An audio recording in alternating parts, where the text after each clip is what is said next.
and good evening to everybody, and a very, very warm welcome. And welcome to Elizabeth Shahiki, who is joining us from the noble country of Kazakhstan. Our very good friend Elizabeth. Hi, Elizabeth. Is joining us. Lovely. It's very late in Kazakhstan, and she's up watching our broadcast. That's very nice of you. We've got Christine and all sorts of people joining us. Now, tonight is a very, very special evening. We are joined by Simon Parkes, who, I'll just tell you, for those of you that don't know about Simon Parkes, I'm just going to give you a little bit of an overall briefing. He is a very, very special being. And in fact, we have had tremendous difficulty basically tuning in about what is happening. Blue screen, yes. We've lost the screen. Okay, my gosh. Okay, I'm just going to close this up.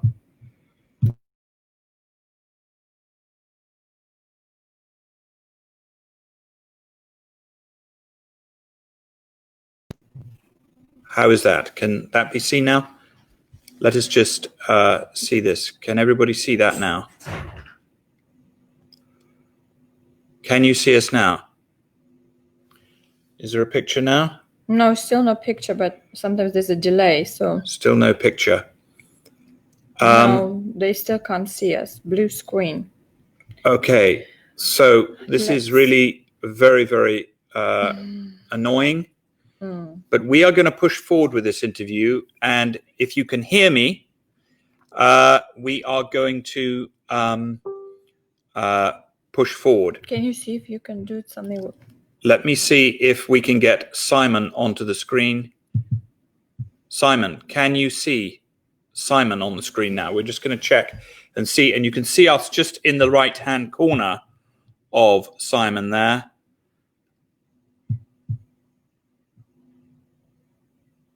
So we are just right there. We still can't see anything. You can hear and you can see us in the logo, blue with the logo. Yeah, now Simon's on the screen. Good, you can see Simon. Simon, good evening to you. I'm going to introduce you while you are live here on the screen. And I'm just going to tell people a little bit about you, because I know you're probably a very humble man. Simon Parkes is a lifelong experiencer of aliens, shadow people, elementals, and UFOs. Yes, that's okay. These include mantid, mantis beings, draconis reptilian, feline, small and tall grey creatures, crystalline beings, and other creatures that can't be identified. Simon was an elected politician and served a full term of office. Simon's mother worked for the British Security Service, MI5, between 1965 and 1979. However, while she was managed by British intelligence, she was in fact working jointly for the National Security Agency, the NSA of America. Her job was to type out documents that related to crashed UFO craft that had come down all over the Earth's surface and had then been retrieved by American Special Forces / recovery teams. Simon's grandfather, who was a British diplomat, worked for the foreign arm of British intelligence, MI6, but again,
apologizing. I've never had this much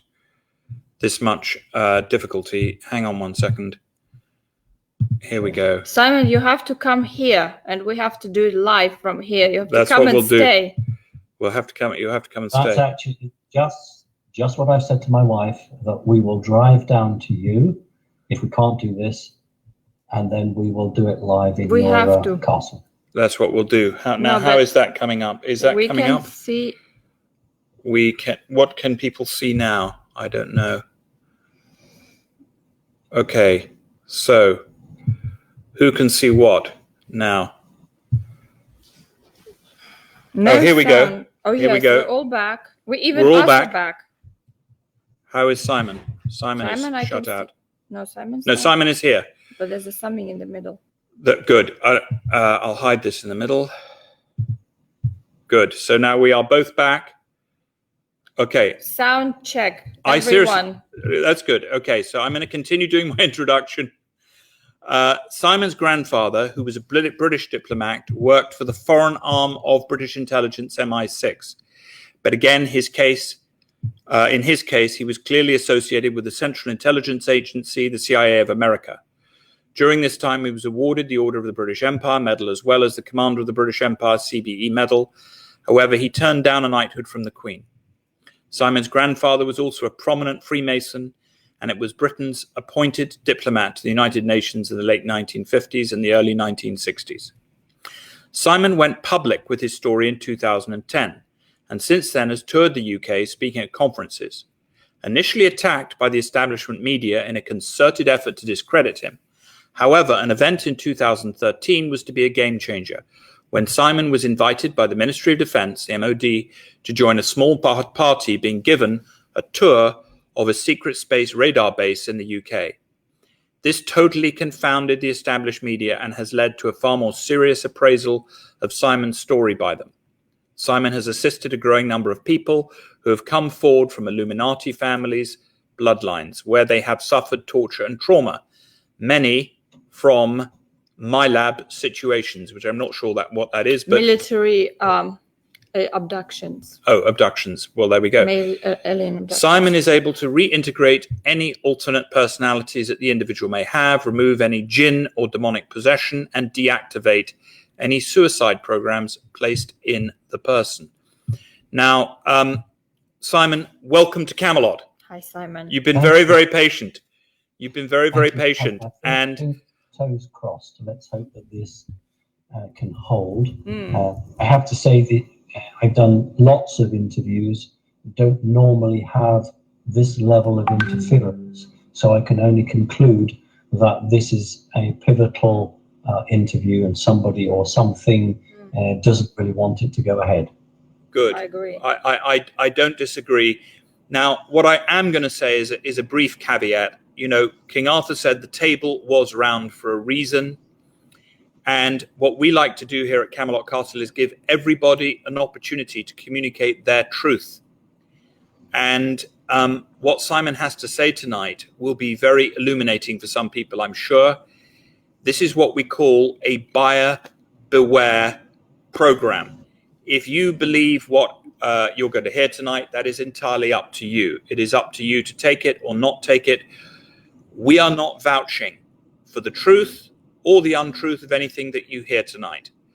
And on that basis, if we're all willing to participate in that, what I would like all of you to do is start watch parties on your Facebook pages, and please share this into as many groups as we possibly can. Can you just check that your microphone for Simon is good? Because some comments are here that Simon's sound is not great. Yeah, no, that's okay. I just turned it up. Turned it up. Okay. Yeah. Hopefully it will be better.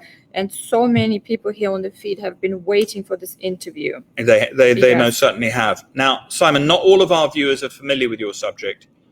And in order to give everyone a chance to understand this area, we would be very grateful if you were to treat us all as beginners and tailor your answers, covering the very basics so everybody can follow. And your first question was, darling? Yes, well, this question actually came up before when we had something similar on a similar subject. And could you just give us a very basic overview of dimensions and clarify the differences and what is important to understand on the subject of dimensions in order to follow what's coming in further in an interview. Do you mean the dimensions in terms of the multiverse? Yes, it's like, you talk about the interdimensional beings and, exactly that. Certainly. About 4 years ago, the Hadron Collider, for the first time in modern science, actually proved there was a fourth dimension. The Hadron Collider punched a hole through into the fourth dimension, which was about 1 millimeter in diameter, but nevertheless, now there is science to show that there is a fourth. There are 12 major dimensions, but that is why on your analog clock, it runs from 1 to 12, and on the seasons of the year is 12, and in the old measurements, it was 12 inches in a foot, because 12 is a number 3, 6, 9, 12 that was given to us. But there are 12 major dimensions. The human group predominantly in the 5th and 6th dimension, although of course there are other alien groups that run alongside them. Between this dimension, the 3rd and the 6th, is a physical world. These are the physical dimensions. The 7th dimension is the bridge between two worlds. It is the physical and the non-physical connection. And then the 8th, 9th, 10, 11, and 12 are purely energy forms. So if somebody was to visit us from the 10th or 11th dimension in New Age parlance, we would refer to them as a light being, because all you would see is bright white light. So from the 6th upwards, it's an energy field, and from the 6th downwards, it's the physical world. Well, that is very, very interesting. Could you give us some sort of an idea as to how your journey here started? How did things get started for you? My very earliest first memory, I think probably I was a six-month old baby, and I remember a tall being, which today we would call a mantis or a mantid, coming and leaning over the cot or the crib, reaching in, lifting me up. I couldn't even lift my head, so I remember my head falling forward and my chin hitting my chest. The thing with mantis or mantid is they telepathically communicate through their eyes. They are able to send telepathic communication from one eye to the next down the retina and the actual nerve cord, whereas a grey alien can't do that. The greys do a scattergun approach. And so I remember being lifted up. These things are quite tall, they must be 7, 8 foot, and being put into a position where I could look into its eyes. And the very next thing I remember is as if I was falling. So that's my very first memory, and I would be about 6 months old, something like that. And was your mother at the time already making a record of the landings, or was that after you were born? No, I was born in 1959, and this would have been I lived in Hove, a place in Sussex, in 1963, and then moved to Brighton in 1964. I think at this stage it would have been in Hove. So my mother wasn't doing anything with the secret work until about 1965. Prior to that, she worked for a legal firm. Yeah. Could you give some sort of an idea as to, the history of this planet, past and present, as it relates to the alien races? And what is this planet in a nutshell? Well, this is a water world, where it's an incredibly red planet. That's how they refer to it, the water world. There's only one other water world, and that's in the Sirius star system. So that is the beauty of this planet. We have a tremendous amount of water, some which we have ourselves and some which came from Mars when the atmosphere was stripped off that.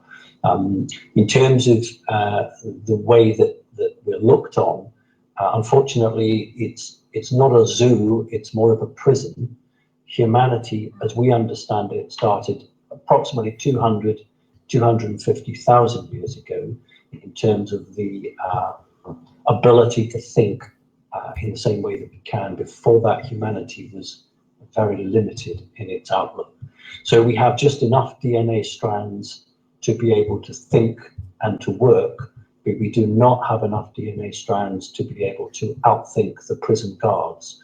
So we have a situation on this planet where our thinking generally runs on railroad lines, simply because if we would think out of the box, we would then outperform those people who are trying to hold us as prisoner. So for the last 200,000 years, humanity has existed not as an experiment, but as a prison fish tank. I think that's the best way to look at it. However, there are other entities who don't see it like that. They see it that we are on a journey of freedom, and so increasingly they have become involved to try to push humanity to evolve at a quicker rate.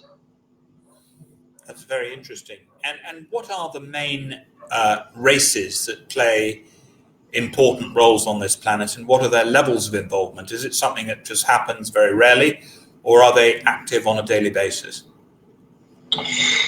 When humanity became more aware, a group or a lot of these aliens had to become covert.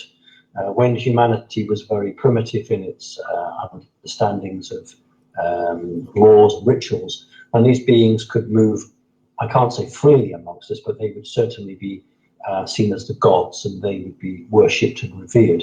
And then as humanity began to develop, then this whole system had to change and alter. A lot of it's to do with the last ice age. In terms of the beings, there are hundreds of different groups, but the ones that have had a pivotal effect upon the Earth are without question the reptilian group and offshoots such as we call the Anunnaki, and their servants, the Greys, and then we can, to a lesser extent, what we call Mantid or Mantis, the Nordic group, are a whole range of other groups that have played greater or lesser roles, but it is the reptilian group that has the most to answer. And of late, it is the artificial intelligence which has begun to invest, and I mean that not in terms of money, but invest in the control of humans. So from an organic perspective, it is reptilian. From a non-organic, it is the artificial intelligence, which are issues for us now. Well, that's very interesting. Now, we hear a lot about the reptilians, and I'm assuming these are the same reptilians that David Icke refers to, or perhaps they're not. But people do have certain misconceptions with regard to them. Could you speak to that a little bit? I've got a lot of time for David Icke. I think it was very difficult for him because he had to broach a subject which perhaps hadn't been, understood and looked at. And maybe with hindsight, he might have brought the subject around in a different way. But certainly it gained attention. They don't quite have the same take that he does. We all have a soul in our body. The Bible is very clear, and the Bible's correct. And I do believe in reincarnation. And I think that, you can have a human soul, but you could have incarnated many lifetimes in different forms. And so you will take on a flavor or an energy of that field. What David is referring to is where a true reptilian being will use its very advanced telepathic power to take over a human. So I don't, it's very hard for a concept here, but if you can imagine a person that is definitely human, but the way they think is totally reptilian. And this is the way they can be controlled. But there are other people who are partially reptilian. And sometimes, their part of their arm might become a bit scaly, and then it will disappear. We have children that are born in hospitals today with tails, and we're told that that's a throwback to the monkey. It's actually not. It's to do with the reptilian DNA. We have the R brain, which is the reptilian part of the brain. So medical science is not really being open with us. And anybody who has experienced these creatures, as I have, whatever we may think of them, we do have to be very cautious and careful because they are very unpredictable and they're not particularly friendly creatures. Right. So what you're saying is you could have a reptilian soul that is occupying a human body, but then you could also have a human soul that is occupying, let's say, a dog's body or something like that, or a horse's body. Okay, well, that's what the Buddhists believe in. I'm not sure about that. I think that the frequency of a human soul is so great that only possibly a dolphin could attain that frequency. I certainly don't think a human soul could live in an ant, but the Buddhist culture is more liberal than that. So I'm not prepared to make a call on that because I've never experienced it, but I certainly am convinced that a human soul can live in a dolphin or a porpoise. Yes. Well, it's interesting, and different people have different realities on that. But of course, I think we understand what you are referring to in terms of what when you're talking about a reptilian alien, you're referring to a reptilian soul that has taken on human form. Yes, correct. Which I understand. And now, how do we, as a species, fit in with the alien races, and how are we viewed by them? Well, unfortunately, to the reptilian group, the human is seen as an inferior group. Mammals evolve, and that's seen as a strength. We are able to adapt to our environment. In fact, it's doubtful whether humanity could have moved out of Africa had we not been able to adapt to the change in the weather there 2.5 million years ago. Unfortunately, the reptilian group have not changed for many millions of years, and they see that as a strength. They see it that they have reached the epitome, they have reached the apex, they don't need to evolve anymore. And so therefore they look on mammalian life as inferior.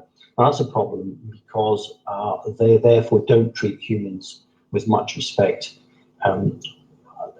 Every other group is different depending on its relationship. There are human forms which have a strong connection, Lyran, for instance, Palladian, Andromedan, Arcturan. All of these groups are human-based, part of the 12 strands of DNA, and are very supportive of humanity.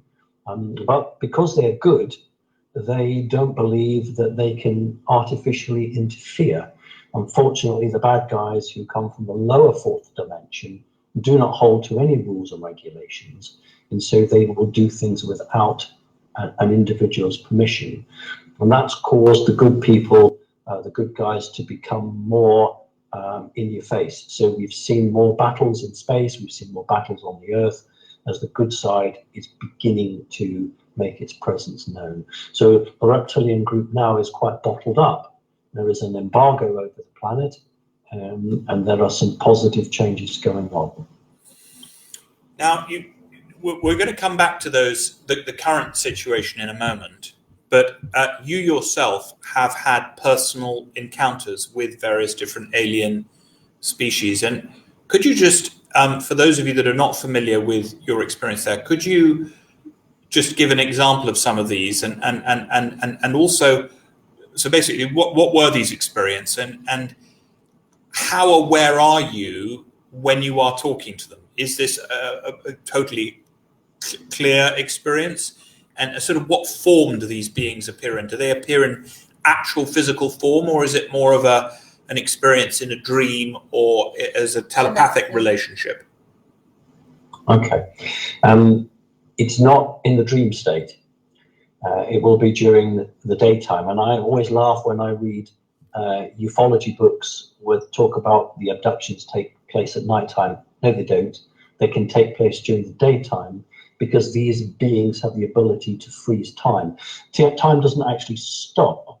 It's just very, very slow. So you could be in a room of 100 people. You could be lifted out of that. You could spend 2 hours with them, and you could be put back and only 1 second would have elapsed. Some people call it missing time. That's the best way they count on it.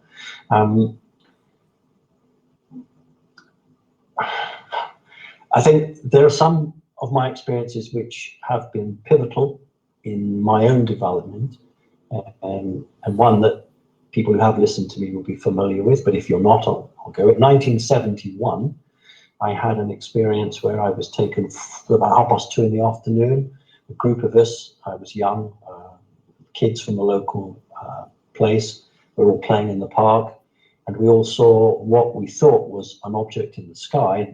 The girls with me thought it was a shooting star or a meteor. I knew that it was something a bit special. Won't go into huge amount because we've only got an hour tonight. But basically, well, we're good actually. I mean, if you're good, we're good. So I mean, you've got so many people watching the screen, and for those of you that have just joined us, I just want to say we're broadcasting here live from Camelot Castle, the birthplace of King Arthur. We're sitting here on the St. Michael line, which runs between Glastonbury. It goes through from Stonehenge through Glastonbury and goes straight underneath the sofa on which I am sitting here with my dear wife, Irina. And we are speaking to Simon Park, who is one of the world's leading authorities on extraterrestrial beings.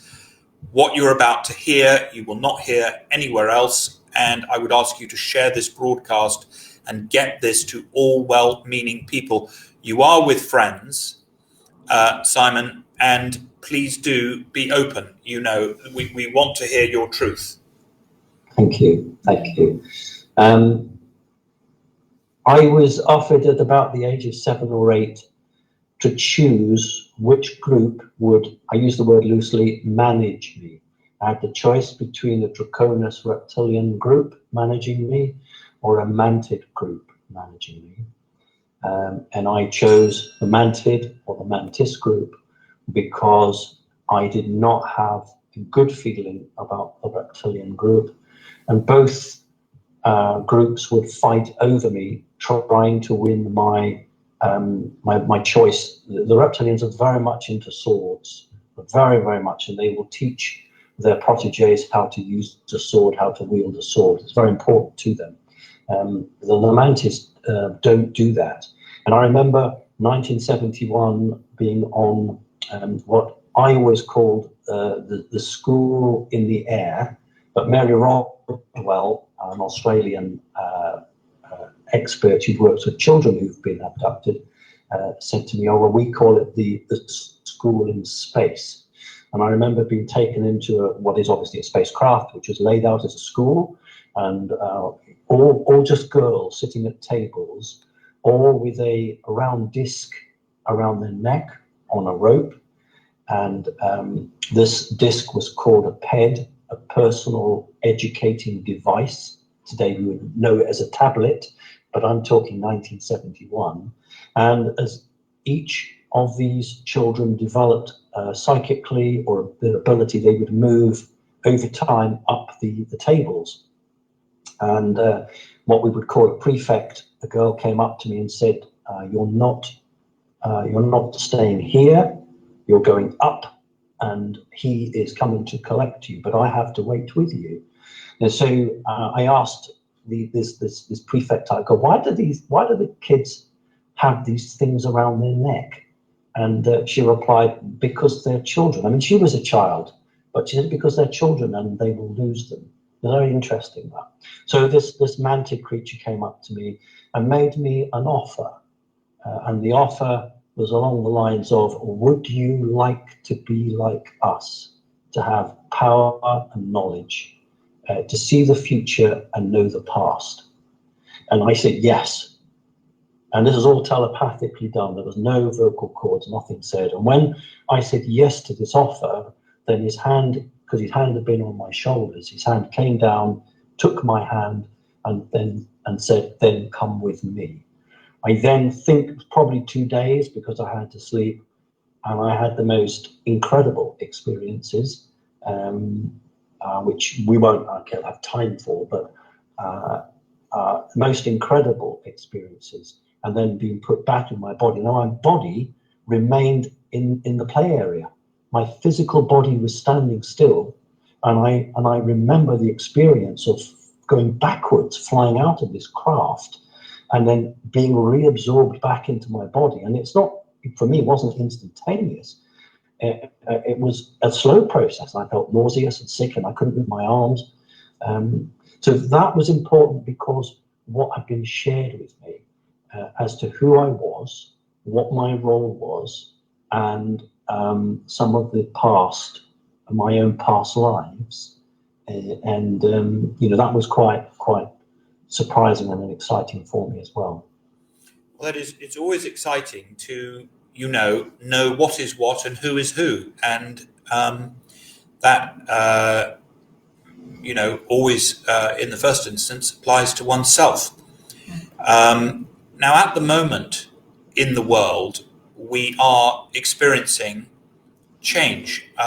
Last night, I revealed to our friends here that in my personal view, the last few months have been the most wonderful and exciting time for the world.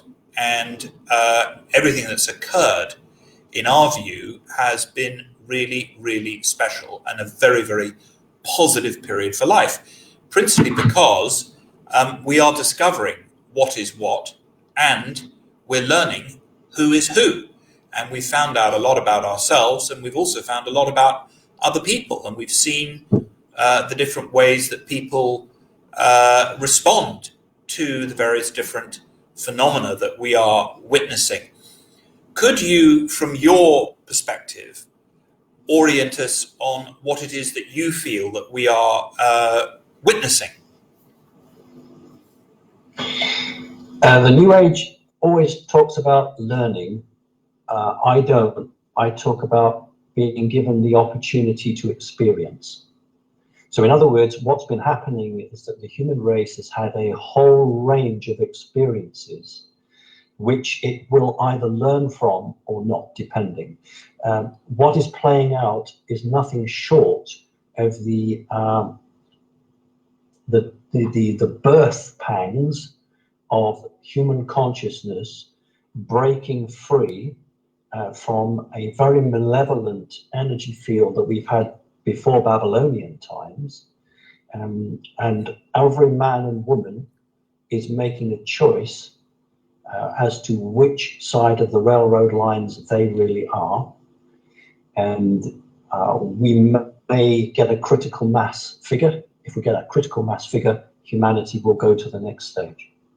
Which is why everybody on here should share this broadcast, because the more people that have the opportunity to know the truth and to see the truth and to work out who they are and what is what, that definitely helps. So I do appreciate this, and we're actually generating record numbers for this broadcast, Simon. It's very, very positive indeed.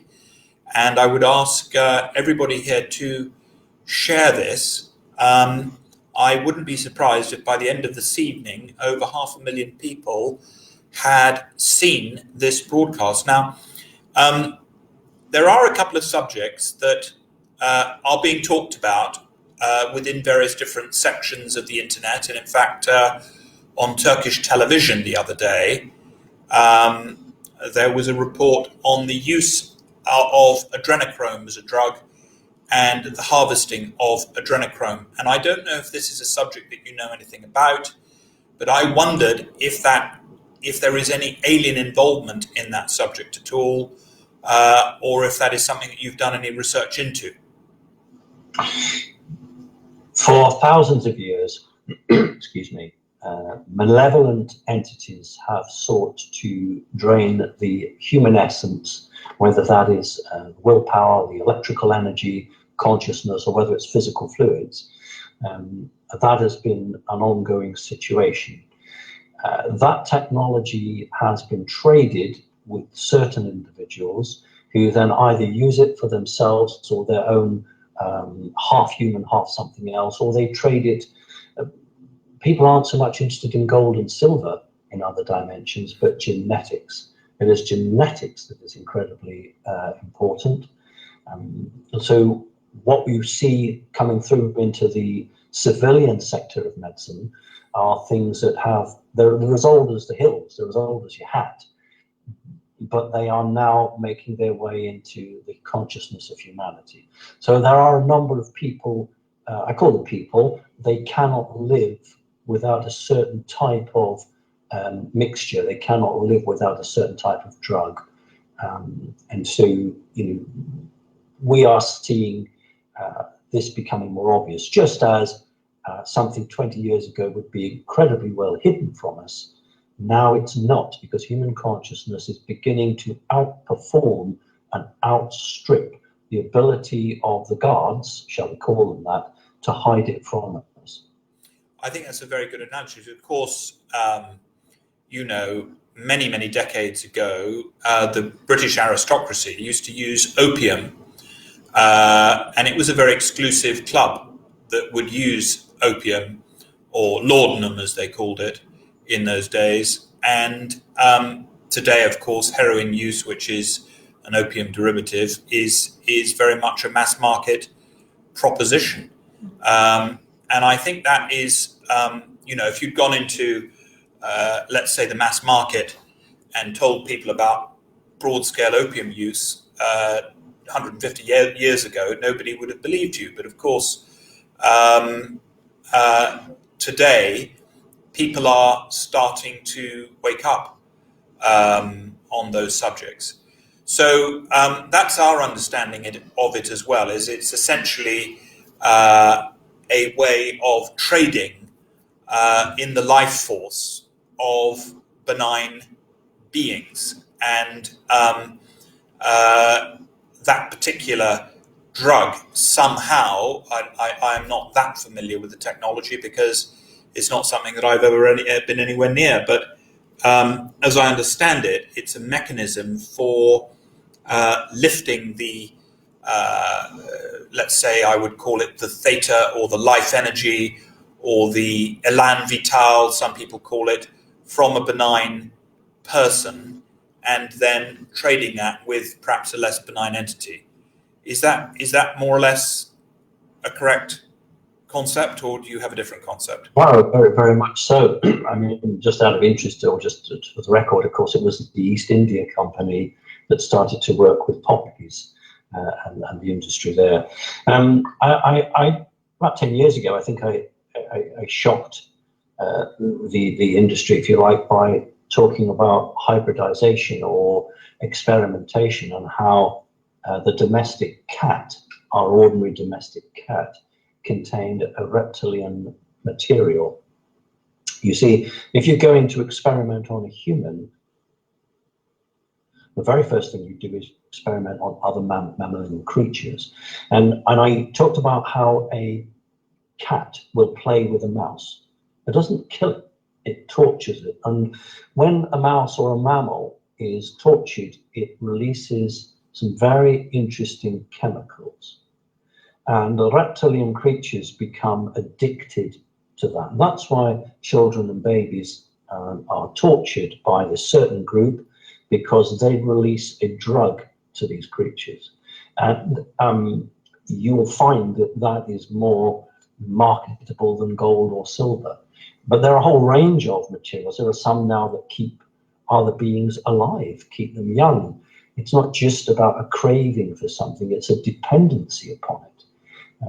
So yes, it's a marketplace, and unfortunately humanity, or part of humanity, is seen very much just a commodity that has no rights. And I've often said, as long as on this earth people keep cattle and cows and pigs, and they kill them and they slaughter them and they eat them, well, other alien groups just turn around and say, we're only doing to you what you do to lower life forms. If humanity tomorrow gave up eating meat, this would put an enormous energy wave right up the chute, and other beings would then be forced to follow suit. It is very interesting how what occurs on this earth has a ripple effect outwards.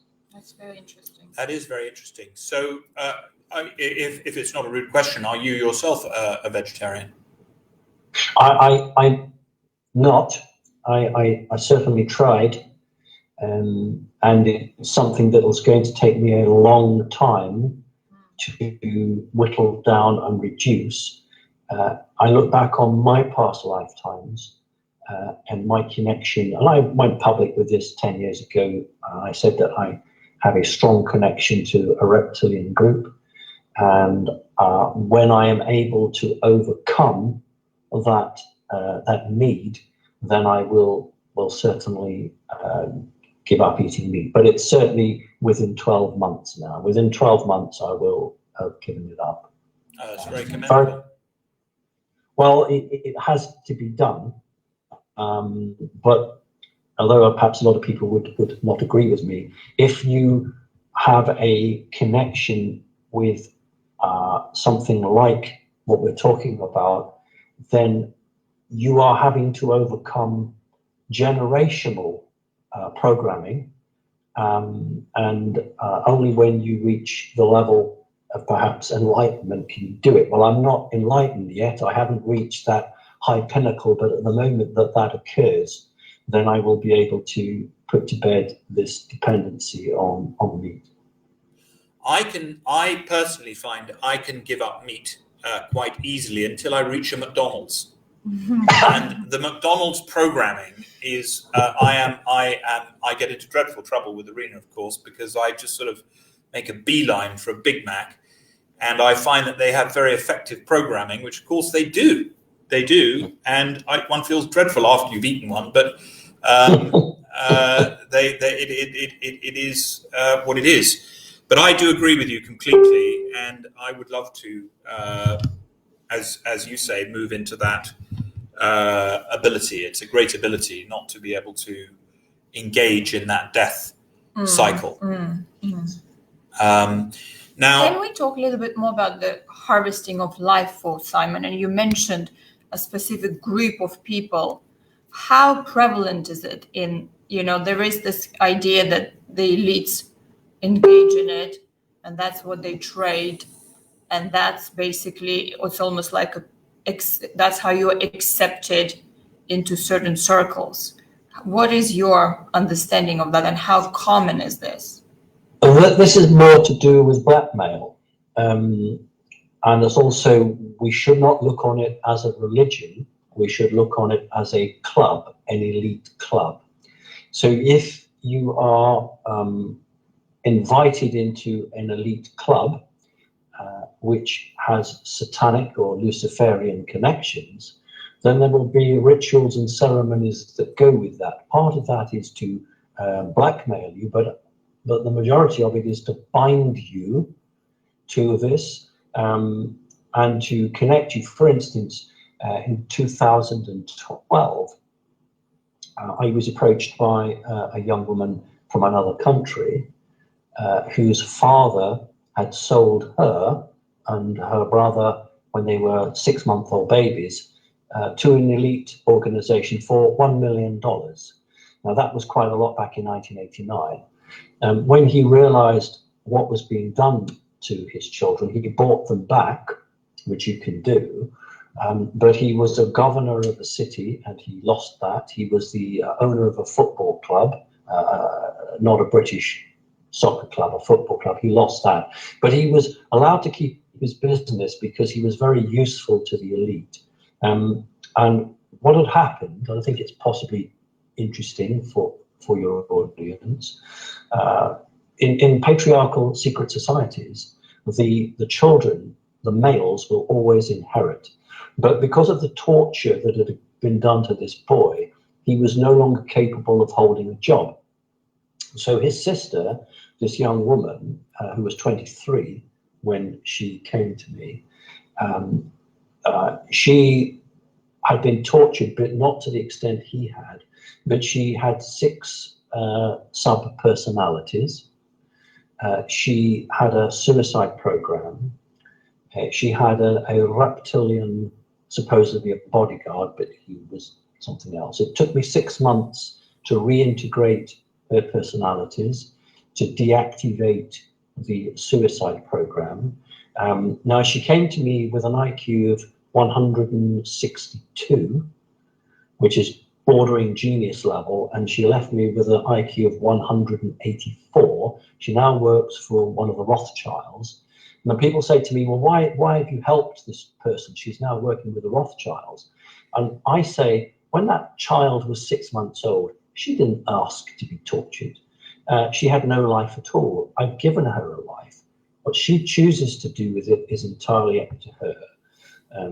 Now, for the audience, as you said to me, not to hide anything, when they are looking at children and they want to create them as elite managers for the future, they will put electrodes on their head and electrocute them. And what this does is it causes a scar tissue across the cortex. But because it's a young child, the neurons regrow through the scar tissue. And what it does is it increases the surface area of the cortex. So these children become incredibly intelligent. Hello.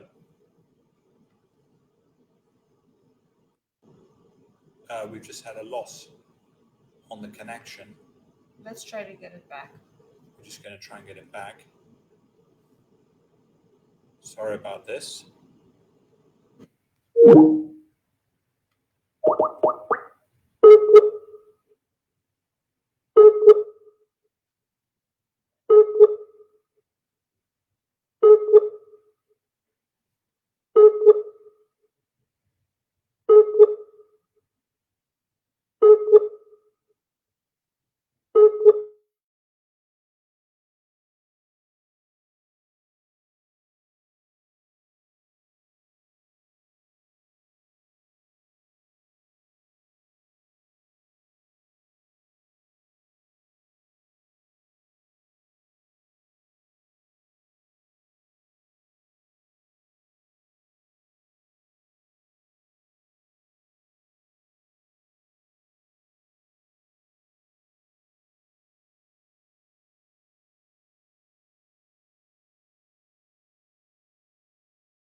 can't do it. I was trying to do it.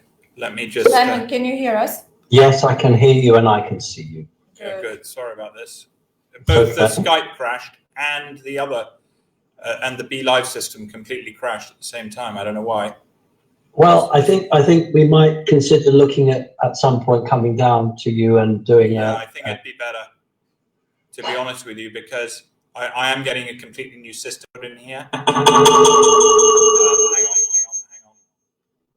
Here we go. Are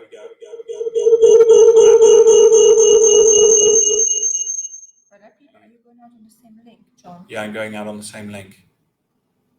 Hang on. Are they saying that?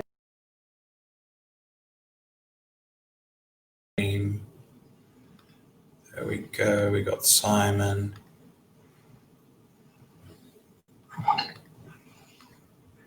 Okay, Simon, we are here now. As you were saying, sorry, listen. What happened there? Just so everybody knows, the Skype crashed completely.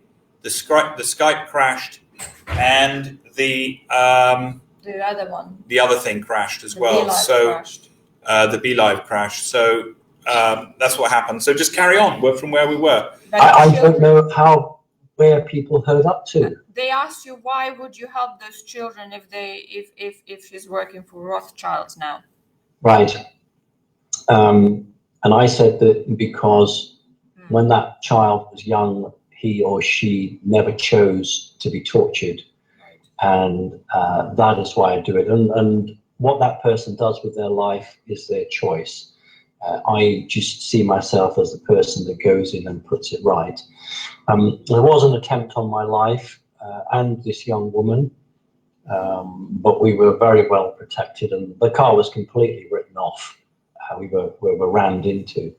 And what was interesting was the car or the van that crashed into us, its logo was I see you, and then a picture of an eye. And when you look it up on Google, it's a company that is very proud of the fact that it takes ex-CIA, ex-FBI, and it's a private security firm. And this was the vehicle that tried to take us out.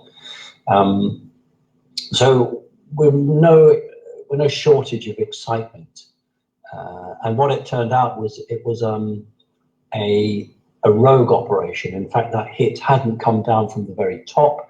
It was a Freemasonry lodge where 3 members had acted without authority from their master or their grand master, and very cross that I had freed this young woman from their control or the control of whoever. And what was interesting was that I and the young lady were in hospital just for an x-ray to check up. And she turned to me and she said, "I just had a message from them being the reptilian group, because this young woman contained the soul of a queen reptilian." And she turned to me and she said, "They are asking who should die for this." And I said to her, "Just reply to them that no one is to die. They may punish, but they may not kill, because otherwise we are as bad as they are." So lots of interesting things, but we must always try to educate, we must always try to help. So if somebody is genuine about wanting to regain their sovereignty, I will help them. Well, that's very cool. And of course, that is the reason that we acquired Camelot Castle, was to assist in the restoration of personal sovereignty, family sovereignty, group sovereignty, planetary sovereignty, and of course, the sovereignty of universes. And we're having some success with that here, actually, and it's very exciting, as I know you are. Now, what do you feel, could you give some sort of insight? Obviously, people have been following what's going on with the virus and so on and so forth. How do you see these developments with the coronavirus? How does this fit into your worldview? And I was told by American intelligence that the virus had come from the Chinese laboratory. However, a rogue agent had attempted to purchase the virus from the laboratory. They met in the marketplace because it was a very populous area.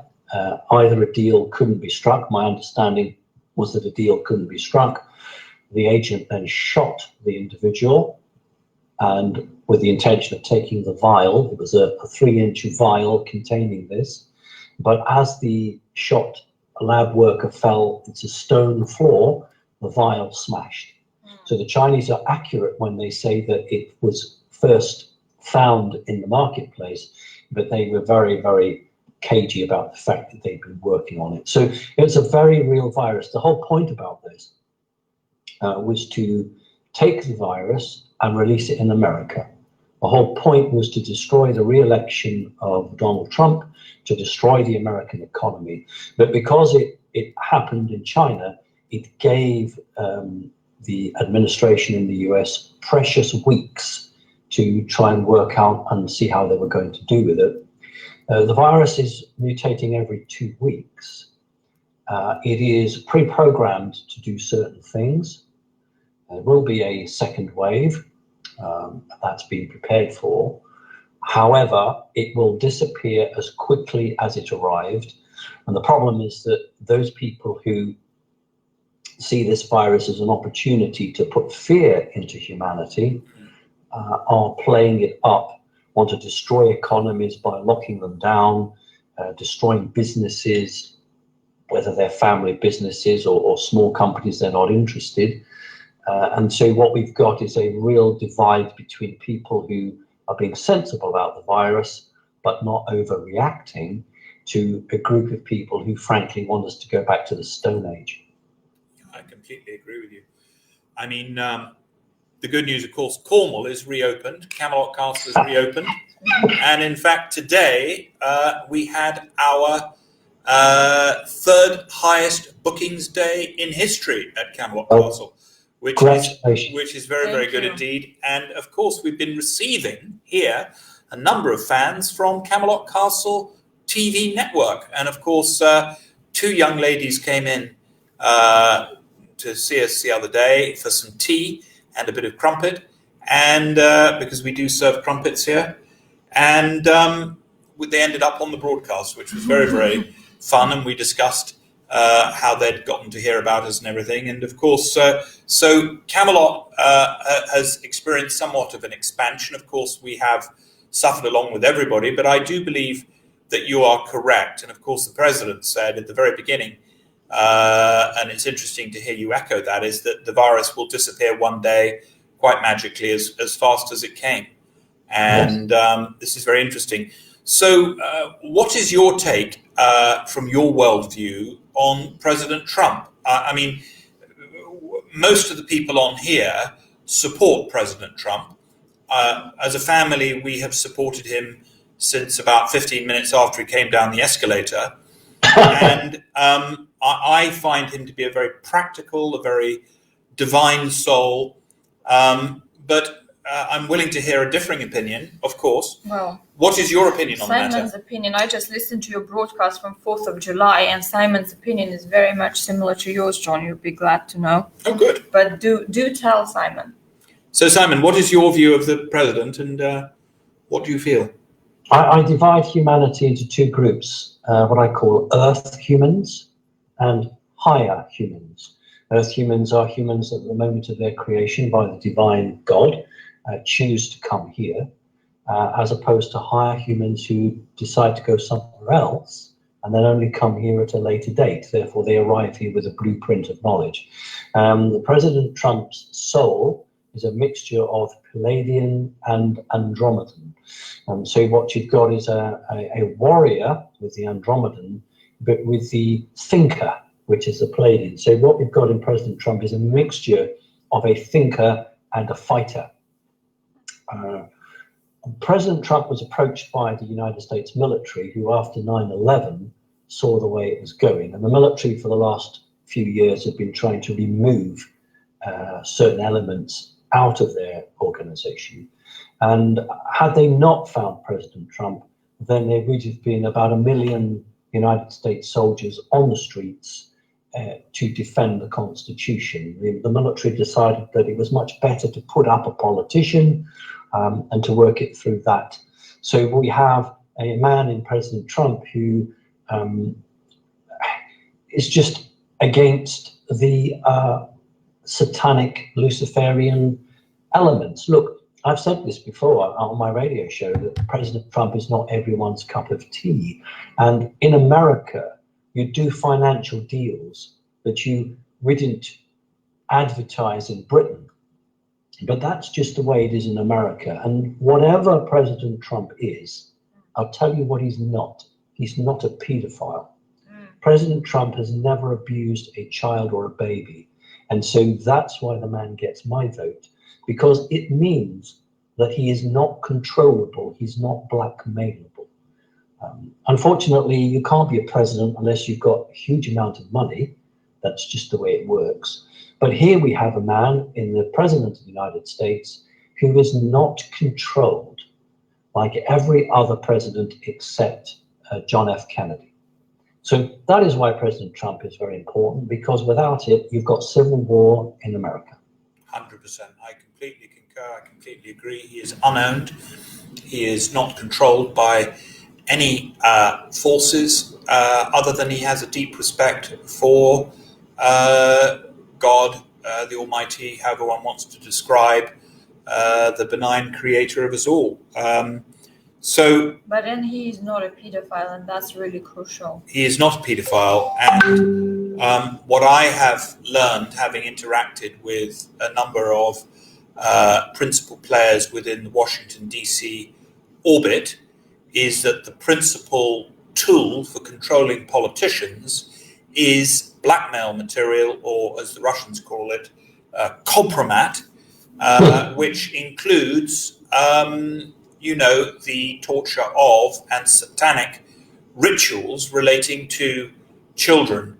And of course, if you had photographs of a politician torturing a child, then you could use that compromising material to get them to order weapons or to turn a blind eye to a drug cartel or to engage in all sorts of things. And please don't think that governments are above this type of thing. The British government and our royal family went to war twice for the right to sell opium into China, and which we touched on earlier. So this is very, very interesting.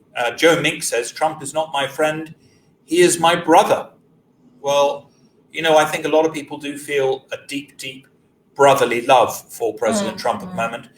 And I think it is time that all of us use all of our telepathic and spiritual abilities to back this man.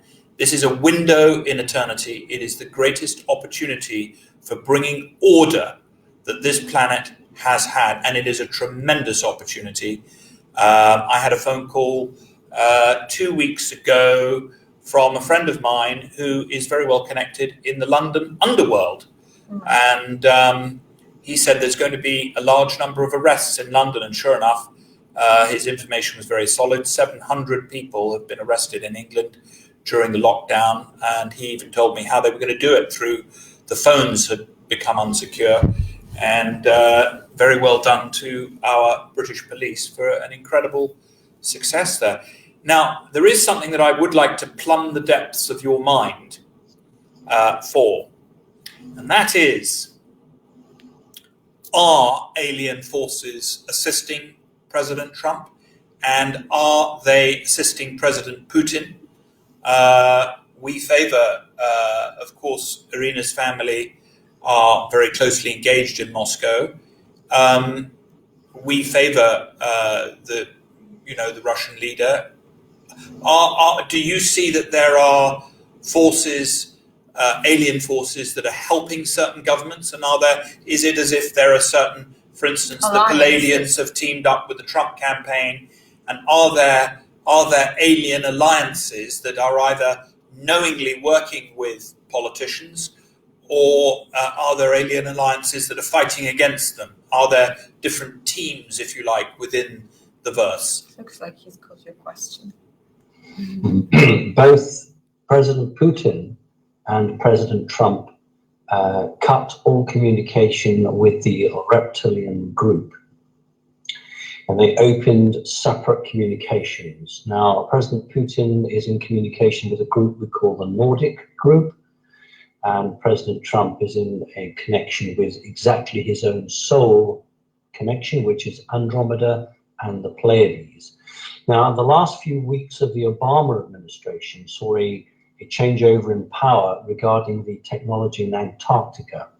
And what's happened is that the release of technologies from Antarctica have been divided equally between Russia and America, because if you don't do that, you get a third world war. So what you have to do is to give both superpowers the same information, the same technology, but you put a slant on it.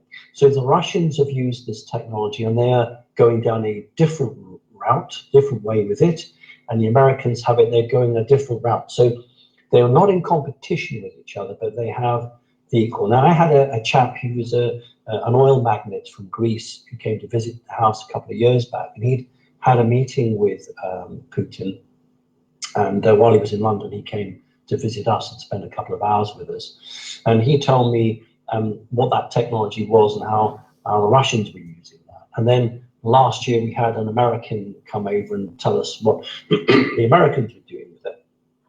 So we've got two superpower leaders who have turned their back on dodgy deals and are very much out for their own people, their own sovereignty in their own country, and they will do whatever they need to do to maintain the protection of their people.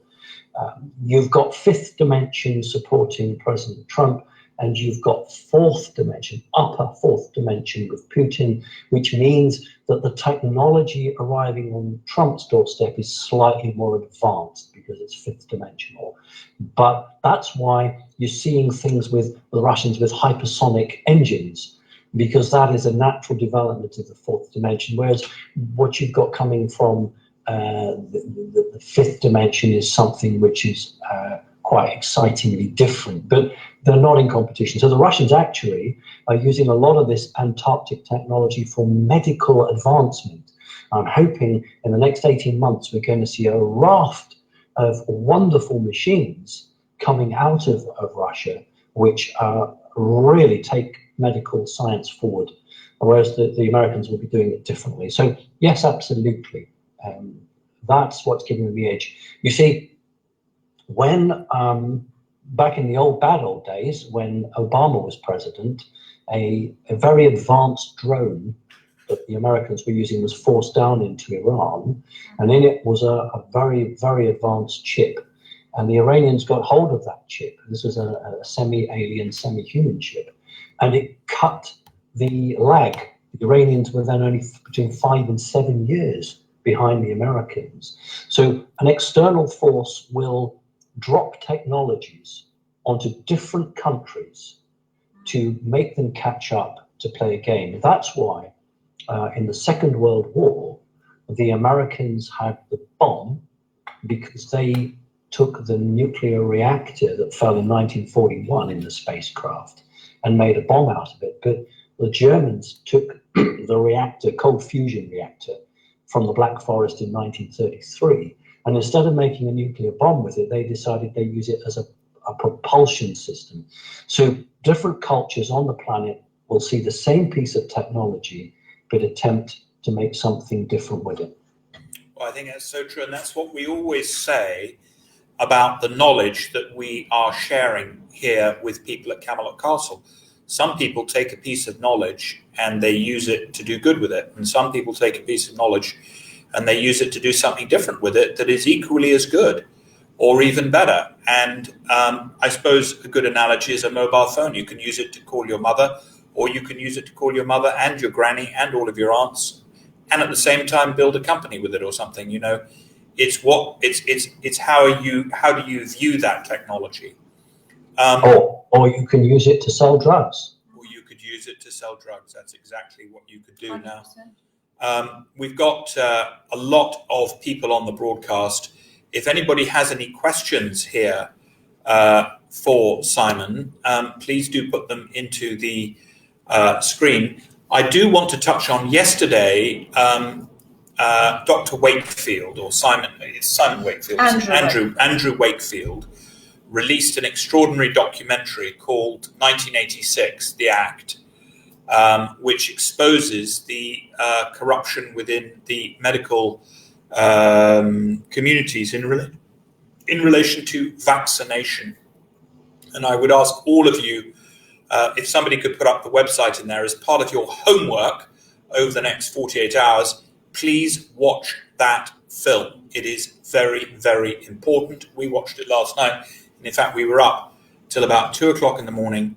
I am very interested in whether or not people here agree with two questions, and this is a survey for the audience. Do you agree with mandatory vaccination? That's the first question. And do you agree with vaccination at all? So 2 questions. Do you agree with mandatory vaccination? And I'd like you to answer in the comments. And do you agree with any form of vaccination? And what is your view on vaccination, and how does this relate to the alien sphere? No, I don't agree with mandatory vaccination, and I do agree with vaccination for cats and dogs. Oh, right. Very interesting. Now, how about the vaccine programs that are being pushed by Gates and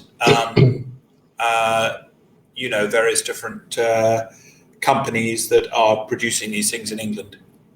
Well, in Great Britain, it's a very big ritual every winter for people to get the flu jab. And what I think most of your audience probably do not know is that every time a doctor gives a flu jab, he or she receives £5 into their bank account.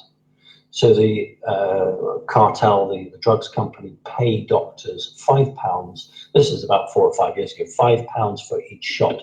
That is why they push it. You'll see posters and notices. And of course, if someone was going to give me £5 for every time I did something, I'd be telling you all to do it.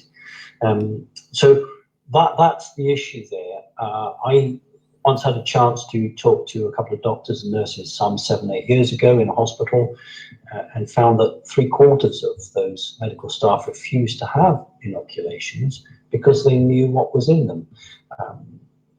I don't doubt that the concept is good, but if you've got a lot of heavy metals like mercury and other materials in it, it's not going to do you much good, is it? That's the low level stuff. You're asking me something a bit higher. And at the moment, we're in a war. We've not even talked about the interdimensionals at the moment, but we're in the war with what they call the demonic forces. For a long time, this very small elite group have sought to control their middle managers via mind control. About 5 or 6 years ago, perhaps a bit longer, they wanted to try to put an entity, let's just call it a demonic entity, into these individuals. It was a far more effective way to control them. But the entity wanted to use the human as a host and to go from the lower 4th dimension and try and actually work out into a physical body. And there's been quite a lot of interesting toing and froing to prevent that occurring. Now, that could have a connection with high bandwidth. We daren't say the number because, if we mention this particular communication bandwidth, then, hell breaks loose. But there's a possibility that a high frequency bandwidth, when engaged with certain elements in the bloodstream, can actually have a very detrimental effect to the human body. Well, my son is 5 years old on his last birthday, and I am very, very aware that I would not like certain wavelengths being broadcast too near to his bedroom window. Out of interest, what do you feel the consequences of electromagnetic fields are around the body? Do you feel that it does do something to the body? I think with the lower frequencies, the effect was minimal. I'm not saying there was no effect, there was effect, but they were minimal in terms of the weight. But as we've gone up through these particular bandwidths. The one that is being pushed at the moment is very, very dangerous. We could talk about 7G, 8G, and 9G. That's not a problem. That isn't a problem to the human field. But the number that's being bandied about now, that is not particularly good. No. Well, we're actually joined tonight by Lady Lara Compton, who is very interesting. Her father he basically runs the Freemasons, or is very, very senior within the Freemasons. I forget his exact title. But a very, very interesting fellow. And she says here, talking about your earlier point, they are ripped out of their bodies so that the entity can jump in. Correct. And she's very aware. She's a very, very spiritually aware person. She's probably somebody that you would enjoy meeting. And, and her father, who is Lord somebody or other, I should really know. Laura, perhaps you can put it in the comments.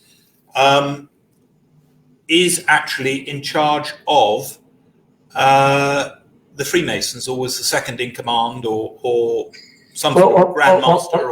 Well, look here. I've always said that you find more bad people in a second-hand car sales room than you would in the Freemasons. Oh, I agree. There are so many charitable organisations that, I should say, 3/4 of all the good works in Britain would just come to a halt if the Rotary clubs and the Dragon Societies and the Freemasons stopped doing all their work. So it's only unaware people who just malign the Freemasons. Like any organisation, there are bad people. But I want to recount something to you, which I hope your audience will be perhaps interested to hear.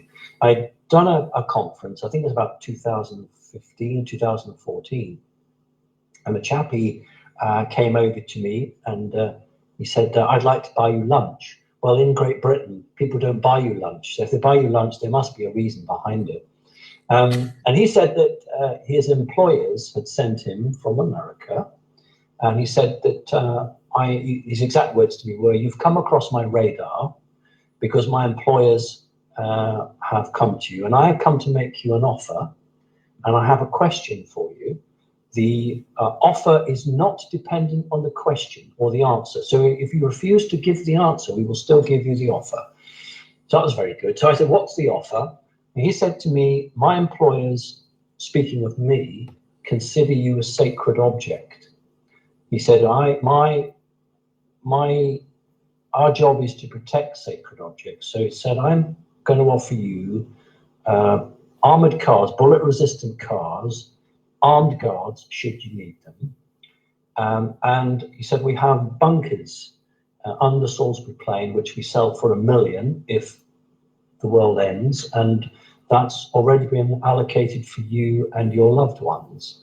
And he said that, and this is the bit that was funny, he said, "My employers have no problem in believing what you've said. We know who you are. We know what you are. That's where I've come to see you."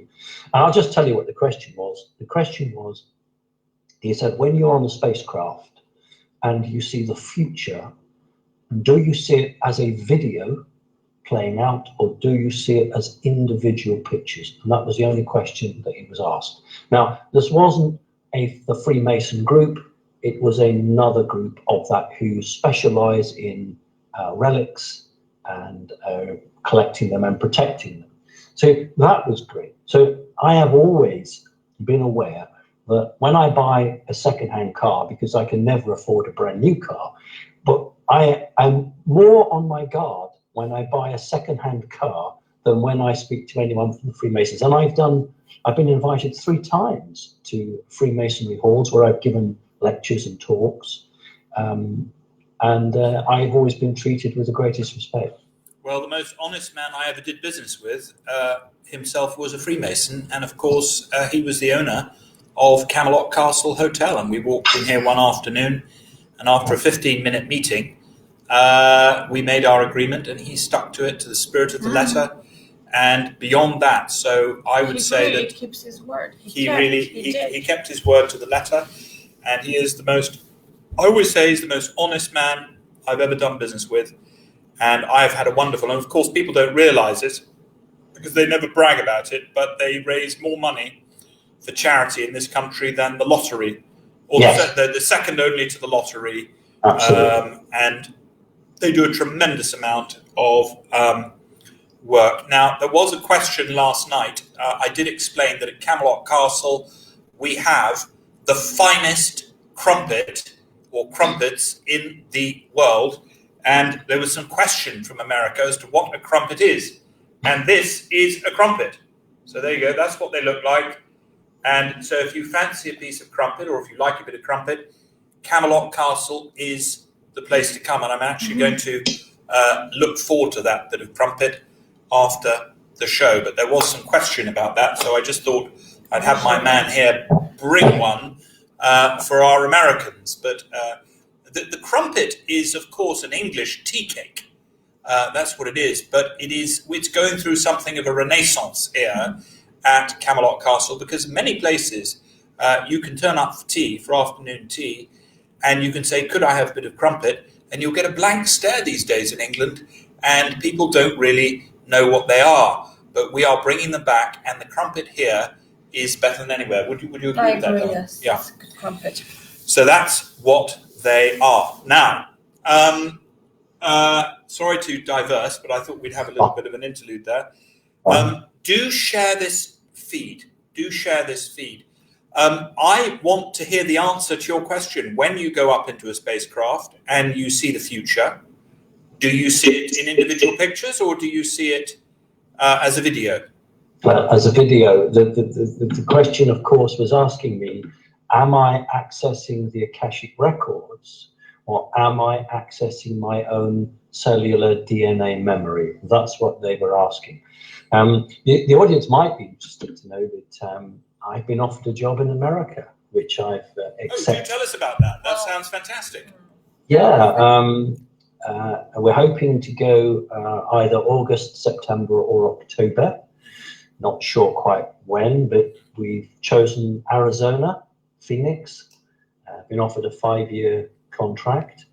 And what was interesting was that 2 weeks after that job offer, I got another job offer from an organization who wanted me to go to Washington, D.C. And they made me an offer that I could refuse. And I turned that one down. But the first job offer, I certainly am taking that, because what the audience might not know is that I'm the founder of a very large organization called Connecting Consciousness. And we have about 12,000 members worldwide. There's no fee. Nobody pays any entrance fee. We operate in about 110 countries. And those countries have coordinators. And in a place like America, we are recruiting state coordinators. And so these coordinators manage their membership of spiritual people who are relying onto my organization, and they will share links, they will support each other, hold meetings, and once a month these coordinators, and we do it on a Zoom link, will write a report about what's happening in their country or their state, and they share it. And I want to build 1 million membership. I want to come to the US. I want to have a healing center. I want to be able to do everything from aromatherapy in one corner to healing people who have come out of Hollywood and frankly don't know where on earth they are. So I want that. I want to be able to deal with the media. I want practitioners to be trained by more advanced trainers. I really want to build my organization. That's what I came to this planet to do. And I've taken it as far as I can in Great Britain. And so this job offer was meant to be. And we're just waiting for that to happen. And then, we're going to relocate to the US and do what we've got to do. Well, this is fantastic. Did you say Phoenix, Arizona, or Sedona? Phoenix. No, Phoenix. Well, Phoenix is a very, very special place. In fact, I don't know if you know this, but we raised over 30 million for conservative groups in America. And one of the groups that we've been helping out is Turning Point USA. And we just helped with the building of a new headquarters there for them in Phoenix, Arizona, which is, of course, where Charlie Kirk now is living and is spending a lot of time there. And I think you'll find that you're in good Trump-supporting country there, but also a number of very, very important breakthroughs were made in Phoenix, Arizona. This was one of the first places that L. Ron Hubbard, who was the founder of Scientology, he did a lot of his research in Phoenix. And in fact, there is the original laboratory where he did his research is there as a museum, and you can go and see it. This is where he discovered the exteriorization of the spirit from the body, and it was the first place. It was in 1951, and he did the first experiments where you could deliberately exteriorize another person from their body at will, and so that they could leave their body and then go off wherever they went and then come back into the body. And those original experiments were done in 1951 in Phoenix.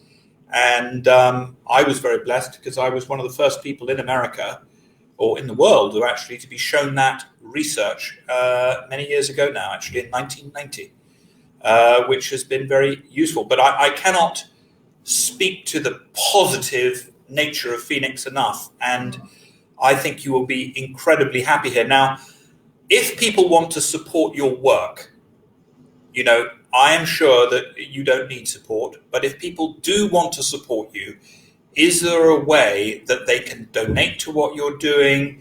How can they find you? How can they learn more about what it is that you're doing? You've been incredibly generous with your time. How can people, is there a way that people can donate? Do you have a charitable foundation that people can donate to? How do they reach you? How do they get in touch with you? Or maybe you don't want anyone in touch with you, I don't know. But how do people reach you? No, I do have to make a living because nobody else will ever give me a job. No. I do readings for people. I open my books and people can book me for 1 hour, and I will do soul reading for them, work with them. But I have a website, simonparks.org. And there is a donate button there, and that money goes to the organization. Like I said, nobody pays an entrance fee. I did not want to mix a payment of an entrance fee in with the spiritual concept that I've built. So I rely on donations, and then that pays for car journeys or booking a hall. We had a fantastic AGM last year in London. And people came from mostly Britain, but we did have a couple of people from America and from Europe, our members, coordinators who came. So we have an annual AGM meeting where the members come, and we do have lots of talks, and that costs money. So, you know, people can give £1 or €1 or $1, whatever it is. I'm very grateful for that. Or they can join. There's an application form to join Connecting Consciousness, and what that is a logo of the earth and a heart. And to join, you have to put your arrow, your cursor over the heart and click it, and that's a contract between you as an individual and the earth. So you click that, and then you fill out your application form, nothing to pay, and then, you know, we will write to you and find which country you're in, and you'll be allocated a coordinator. So this is what I'm building. I looked at people like David Icke when David set up his television and radio studio and was utterly destroyed by the system because he had a bank manager, he had an accountant, he had all of this. And this is where the structure gets taken down. In the early days, I wanted to build with a person's heart. I wanted to make a connection with the spirit of that individual because nothing can take that down. And once we got to a strong position, then I was thinking, now we'll think about a building. People like to see a building with a brass plaque on it saying Connecting Consciousness, head office. So, you know, I have a vision. I came to this planet to do this. All of us who are alive on this earth now are here for a reason. We could have been here 100 years ago. We may have done, or 1,000 years hence, but we're here now. And we're absolutely blessed that we are seeing a planet evolve. Can't explain that enough. You see, Lyra, which is now in the 6th dimension, originally was destroyed in the wars with the reptilians when it was in the 4th dimension. But the people from Lyra escaped, and the consciousness of those people evolved them up into the 5th, through the 5th, and then into the 6th. So consciousness as a group allows it to move up or go down. And so this is the battle. The battle is for us to evolve beyond the control of this negative energy that surrounds the earth at the moment. You know, it's just wonderful. And, you know, I describe myself because, of course, on this group at Camelot Castle, Camelot is loved by so many people. I describe myself as an evangelical Christian, Jewish, Muslim, Zoroastrian Scientologist. Because to me, the truth can never conflict with the truth. And one of the things that, you know, is so important is that one is open to examine where the truth takes you. And it is very, very important. And I think what is so important about this group is that we welcome all genuine truth seekers. And you know, Simon, I just want to say one thing from you, from my heart, if you like, to you, from me as a being, to you as a being, is you've had one hell of a rough old road going down this situation. You have had some incredible challenges. You have had and done some wonderful, wonderful things for people. And I just want to personally thank you on behalf of all those people out there who haven't had the opportunity to thank you personally, or actually don't have a clue how your work has already touched their lives. I just would really, really like to acknowledge what you have done.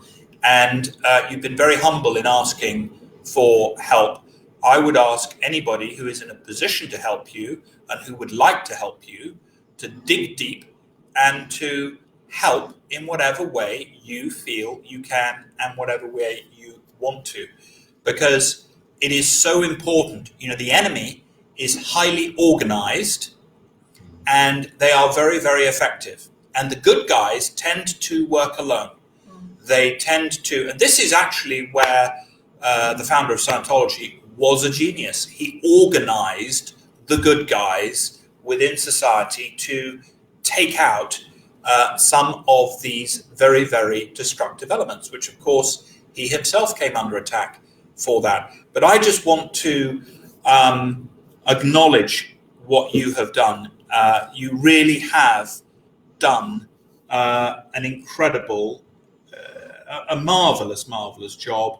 I don't know what you have to say, darling, but I really appreciate it. Well, I'm very grateful to you. That's very kind. Thank you.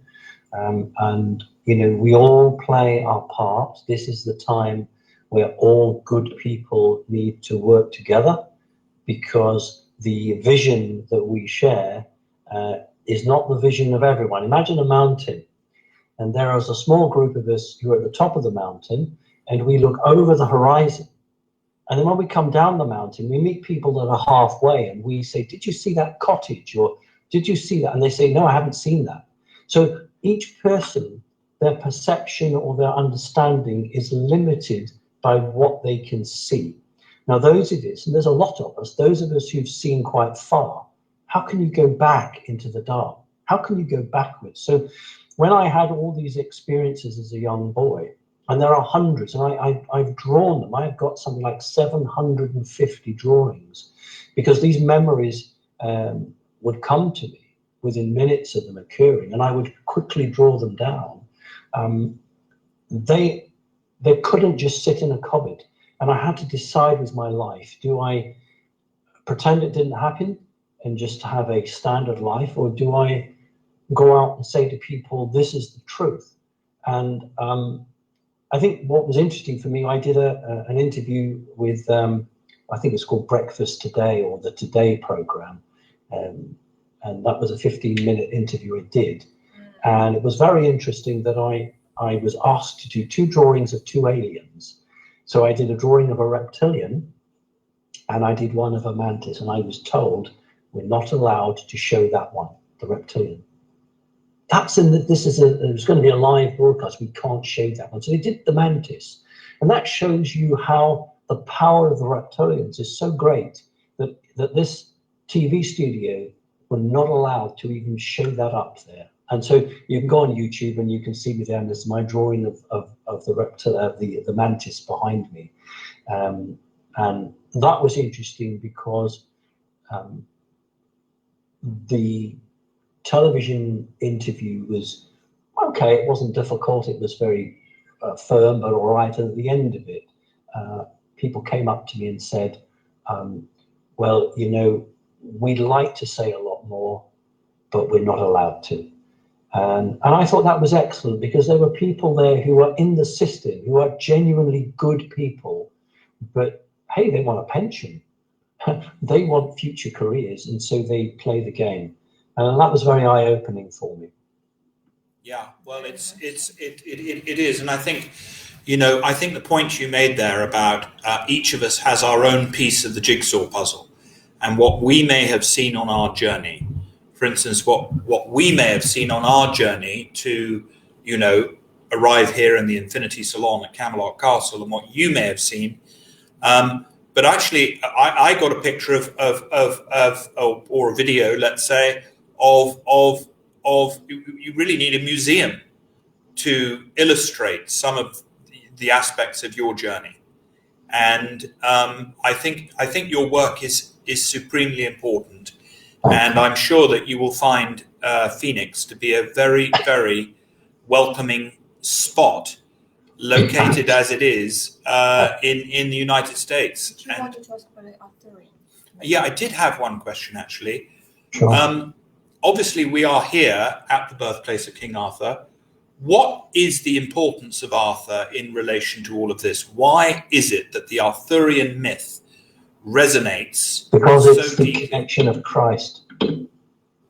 Because the Jesus energy resides within that character. It's a character who stands alone against a whole myriad of evil, of the hearts of humans who have turned evil, to demonic energies or black energies, whatever you want to call it.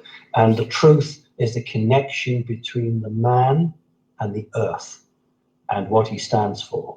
And calling a group of pure people to him who should stand with him and fight with him and to defeat all the oncomers. And so that is the importance. And I have always said for the last 10 years that America is where the battle will be fought, and that is coming true. But I've said of Great Britain, it is the country of the energy. It is where the energy resides, and it is the place where the battle within the energies are fought. So Arthur was, from a historical connection, the person who could unite both the Gaelic speakers, the Romano-British, and the true Romans against the Saxon invaders. I'd never believed in the medieval Arthur. I see him much earlier. I have a vision, actually, of Arthur on horseback, fighting from a Roman fort, but I mean a stone fort. So I actually believe that he was a cavalry commander. I think he used horses, and I think he was incredibly connected to the land. So yeah, I have no problem in believing a historical Arthur. Yes, of course, there are many opinions on the subject, but what we have found since living here is that Camelot Castle, in its physical location, has been an extraordinary gathering of energy, and the people that come here, the people that we welcome. I come downstairs in the morning and I'm like, I never know who's going to turn up here next.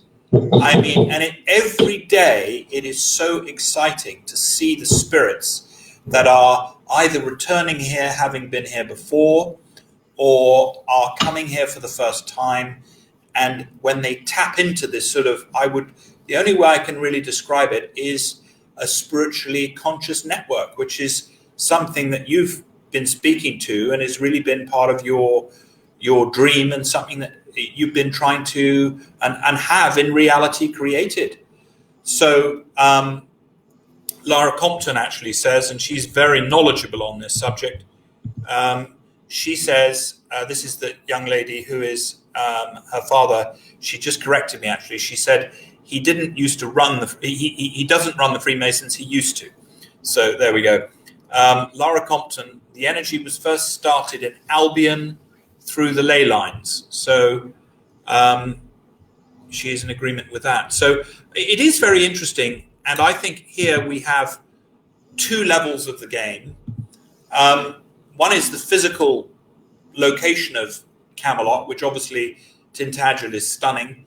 And it's been a port of trade, since Phoenician times, really, because, of course, it was huge tin assets here. But also what is very, very interesting now is the impact of how that mythology and how our ability to gain traction in America.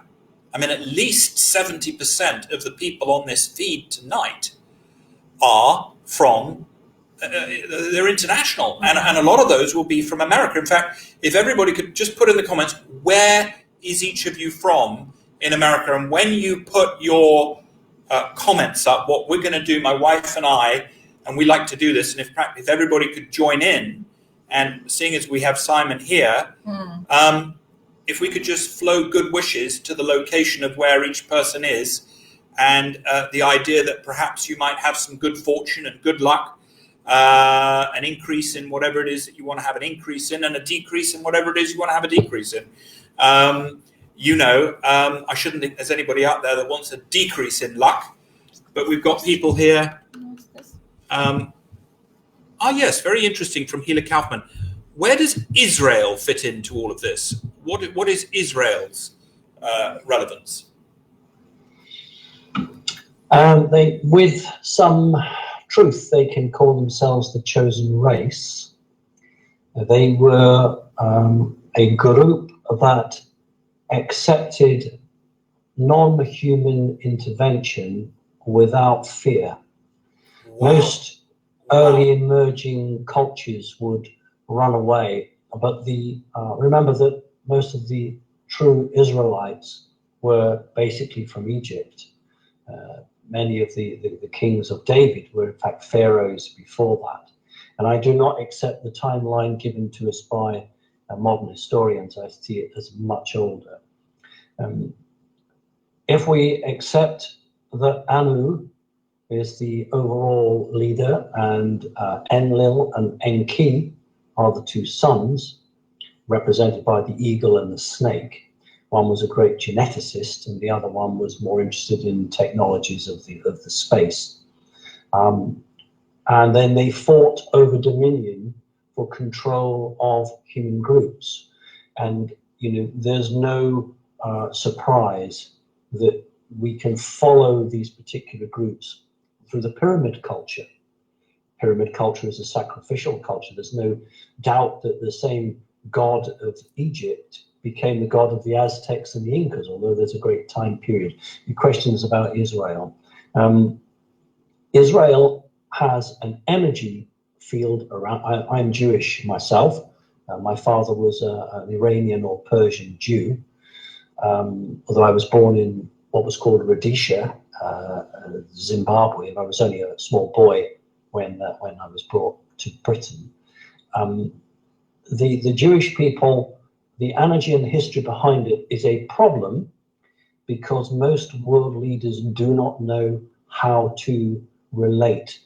If you go back to the situation with Nazi Germany, it makes it very difficult for any world leader to sit down with a Jewish leader without having issues, shall we say, clouding their judgment. And we find the situation where there are not many countries that could do what Israel has done and get away with it. So what I can say to you is that I have no problem with the Jewish race, just like that second-hand car sales garage. I have a problem with just a very few people who are at the top. And it doesn't matter whether it's the banking industry or the local circus. there are individuals who use the ladder to get there. So I'm very conscious that within our alternative industry, there are a number of demons, or they're demonized. And I just would like to point out that actually the vast majority of people in Israel want peace. And 5-6 years ago, there were photographs from cell phones that were put around, which never appeared on the establishment media. 100,000 people turned up in Israel's capital to demonstrate for peace. Now, with a population of just a few million, 100,000 is massive. So, you know, unfortunately, we don't always understand the truth that's going on. So I'm always very careful when I think about a country and I think about its history.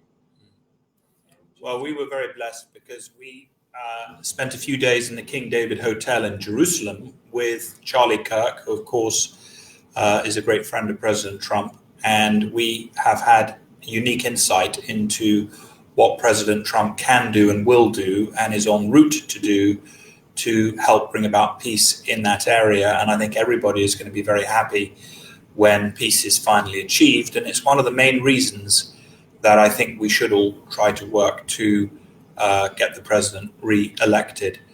I've just got a couple more questions here from our audience. Somebody's mentioned China. Yes, that's exactly. Do you have any thoughts on how China is evolving as it relates to extraterrestrial forces? Well, let's do a bit of human stuff first. It was very interesting that China, through espionage, found out that they were going to be removed from the 5G network. And so what isn't understood by the vast majority of newspaper readers is that the reason that China took the action against Hong Kong was simply because they had been told that they were going to be removed from Britain's 5G network. So that's why they hit back. What China's doing is it's devolving its authority down to province level. This is because they don't want the outside world to associate the Communist Party of China to be in each zone. So rather than just have this one huge organization, they want to try and do it as separate groups. I'm very pleased that Australia now is closing the door on the Chinese involvement. China decided that it would rule the world not by the bomb and the bullet, but by manufacturing everything and then withdrawing that possibility. Your audience might be shocked to know that 75% of the entire shoe manufacturing in the world comes from China. So if China turned off the tap, we'd probably run out of shoes within 3 months. It is absolutely disastrous for sovereign nations to allow their own industry to run down. And in Great Britain, we had husband and wife teams. We had brothers and sisters, uncles and aunts who formed a business. That's been lost and destroyed. And I'm hoping that by leaving the European Union, those family groups can come back together again and start to provide services and make products that British and other people can buy. And in terms of the alien connection, China plays a double-edged game. They are in connection with a reptilian group, but the White Dragon Society and the Red Dragon Society, the two powerful gangs that run China, are somewhat divided over the way they should deal with these groups. But China is connected, and we shouldn't be surprised. Think of the dragon as the symbol that China has had for thousands of years. A very great people invented gunpowder. Goodness knows what else they did. Unfortunately, the leaders at the moment are possessed. I'm using that word deliberately, are possessed, and they are leading China to destruction. Well, I think that's very, very interesting. And thank you so much for sharing so openly with us.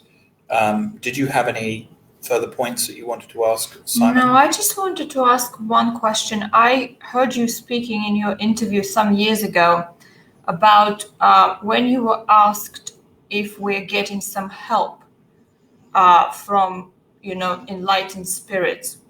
You mentioned children and the importance of children, and that there are children arriving on this planet that are different and enlightened, and they have access to their previous lives, and that they've been sabotaged. And I just wanted you to talk a little bit more about this, if you could. Well, thank you very much for taking the trouble and the time to listen to one of my old interviews. Thank you.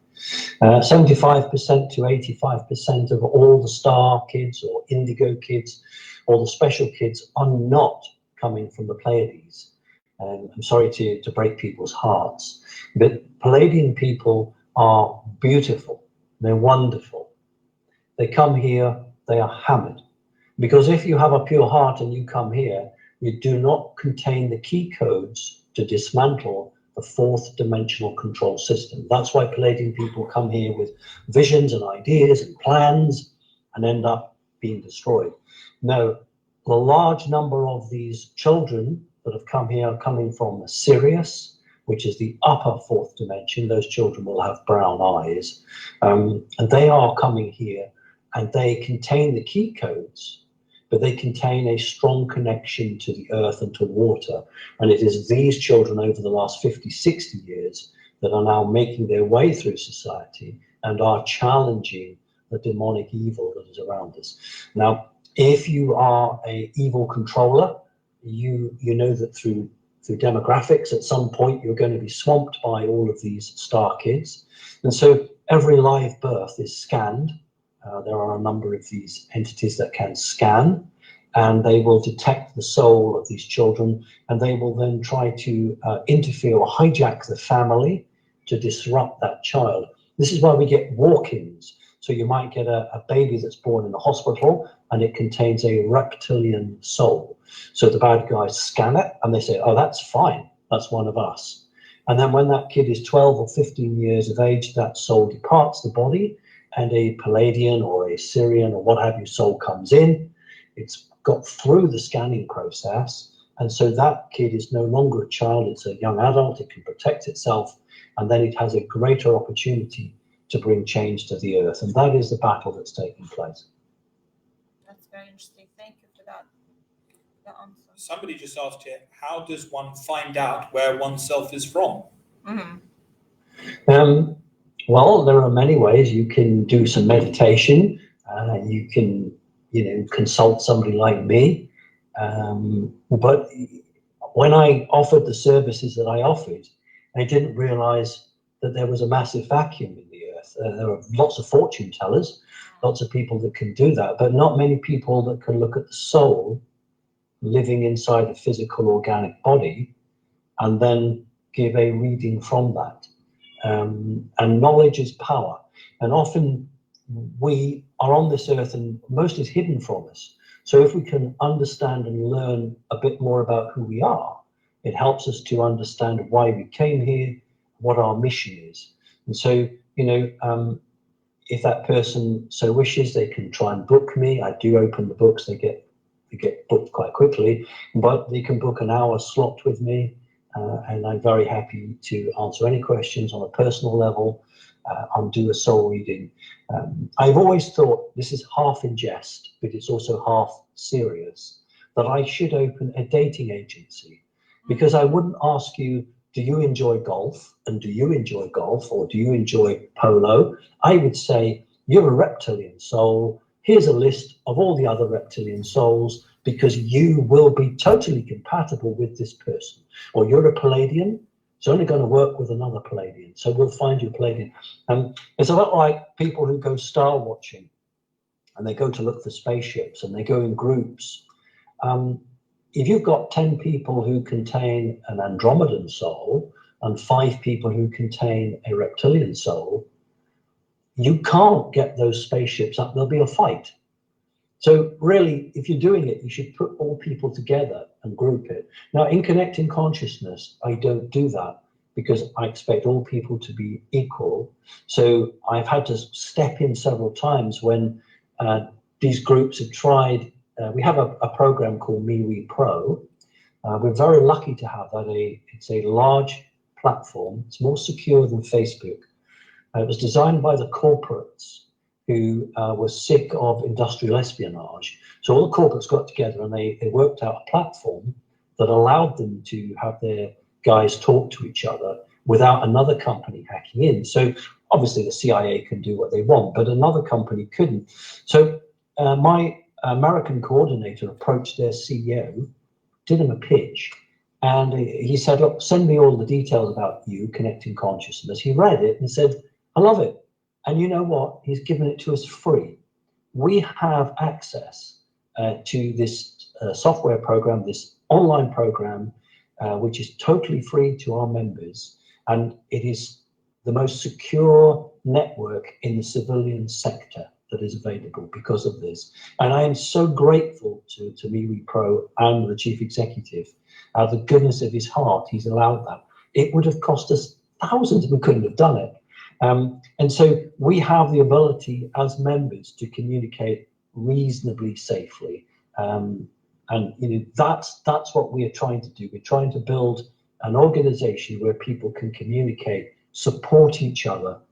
You know, if you've had an experience, no matter what it is, there are very few people you can talk to or share it. It can destroy your family, it can destroy your employment. I couldn't get a normal job. Nobody would give me a normal job now. No way.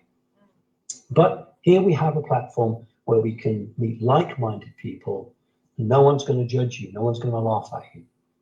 And they will hopefully take you and trust you. So it doesn't matter whether you're reptilian or Palladian. We're all on the same journey. And the point is, if we're all going to get off at the same station, that means we've all made the same judgment about where we're headed. So, you know, I don't have any time for people who make judgments about how you look or how you sound. It's about what you do. And that's really what I think that we should be about. Wow. Well, we're actually joined tonight by a very old friend of ours called Cheryl Yambach Rose, who, funnily enough, painted a portrait of Irina when nearly about 20 years ago now. Do you have a painting by Cheryl, Simon? I have three. I think I saw in one of your interviews, I think I saw it on your wall and I recognized it. Well, what happened was that Cheryl had that painting up for sale and there was no way, you know, we ran on a shoestring.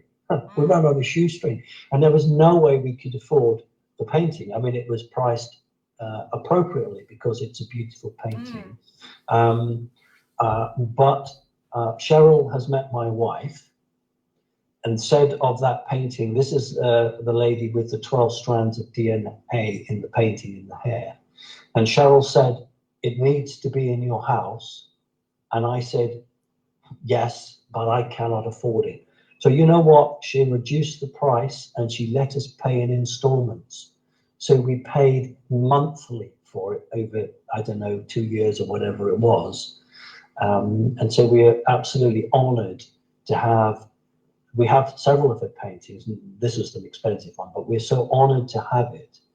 And it's so important what it means, because it is connected to the Arthurian line.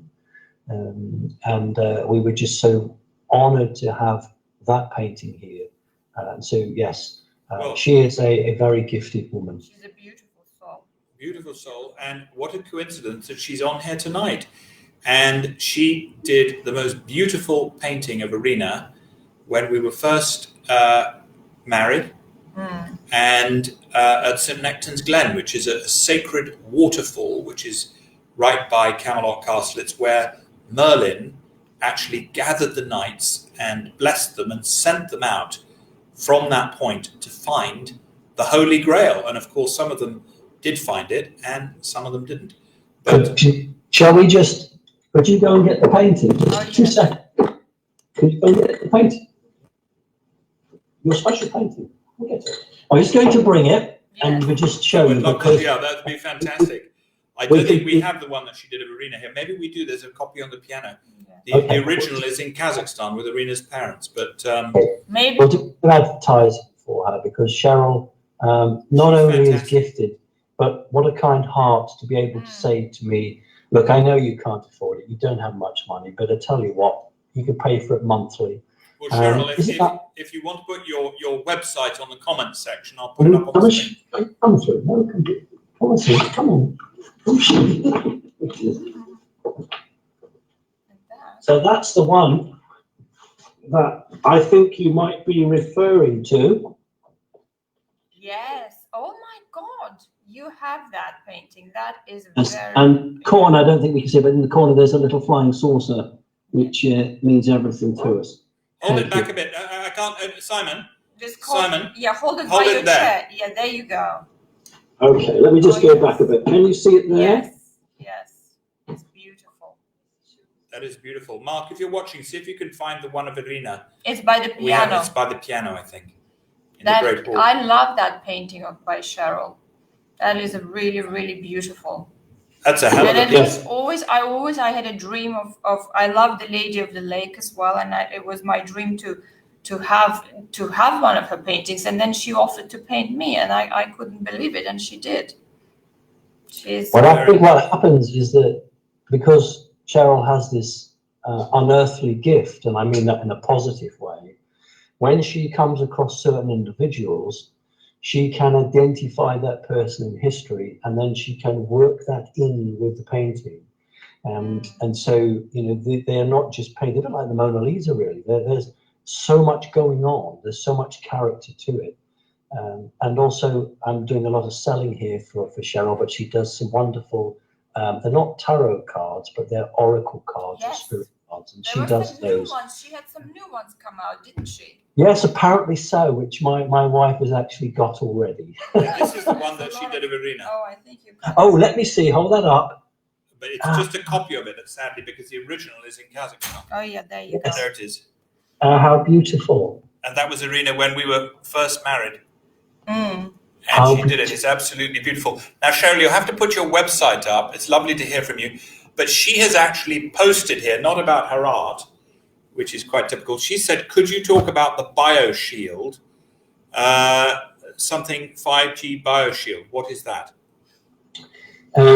Okay, we came across a group of scientists who were working on a product that had a very beneficial effect in regard to 5G.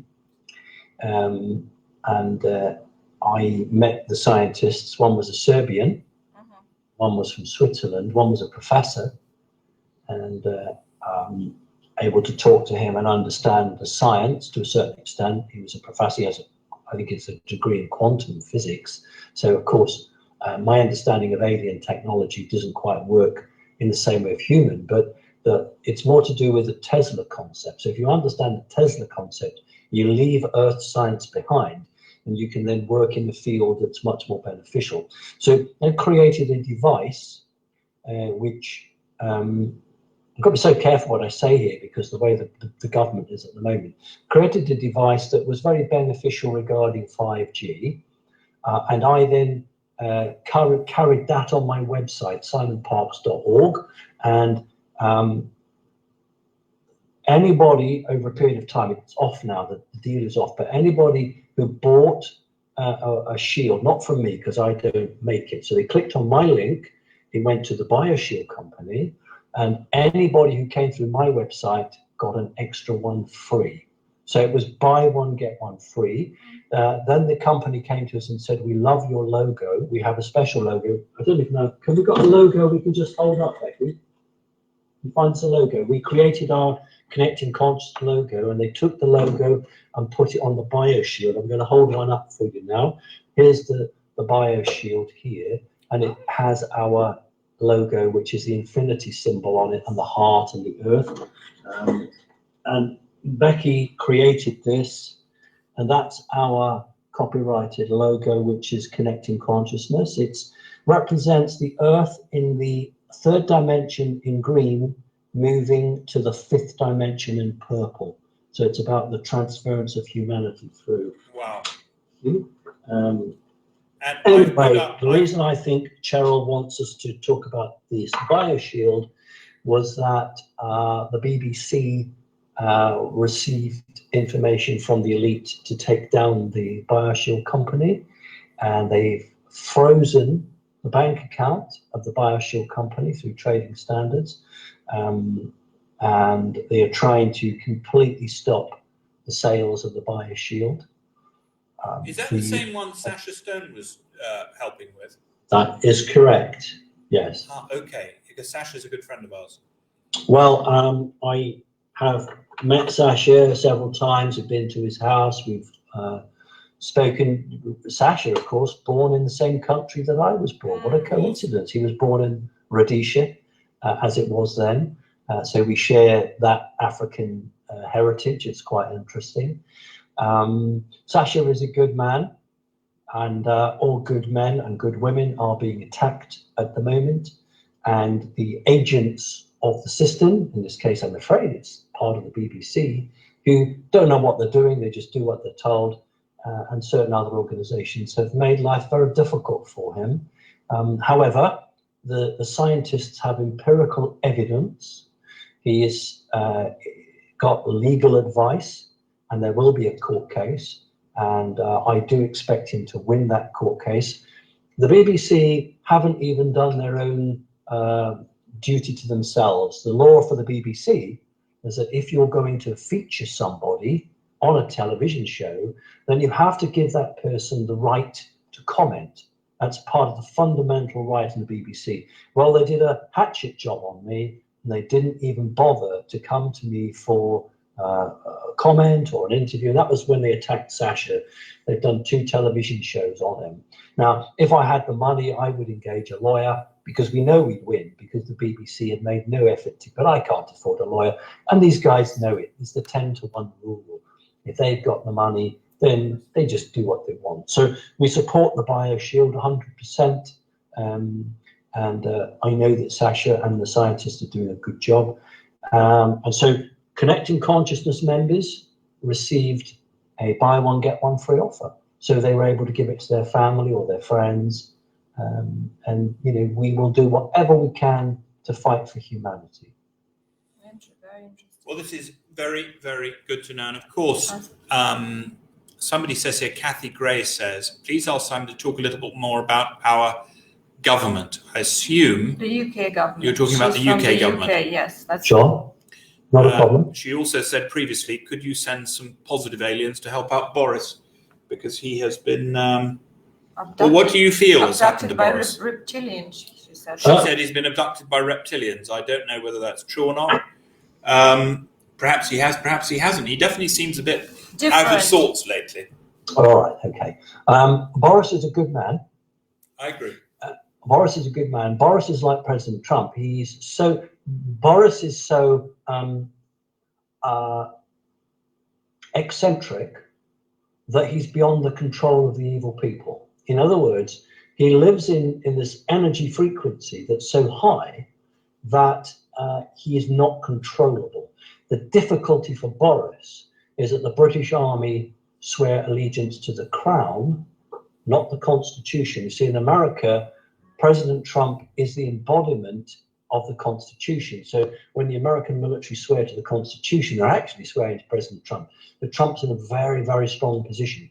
Poor old Boris ain't, because the troops are connected to Her Majesty and not Boris. Now, Boris got the virus, and he genuinely did get the virus. There's no doubt about that.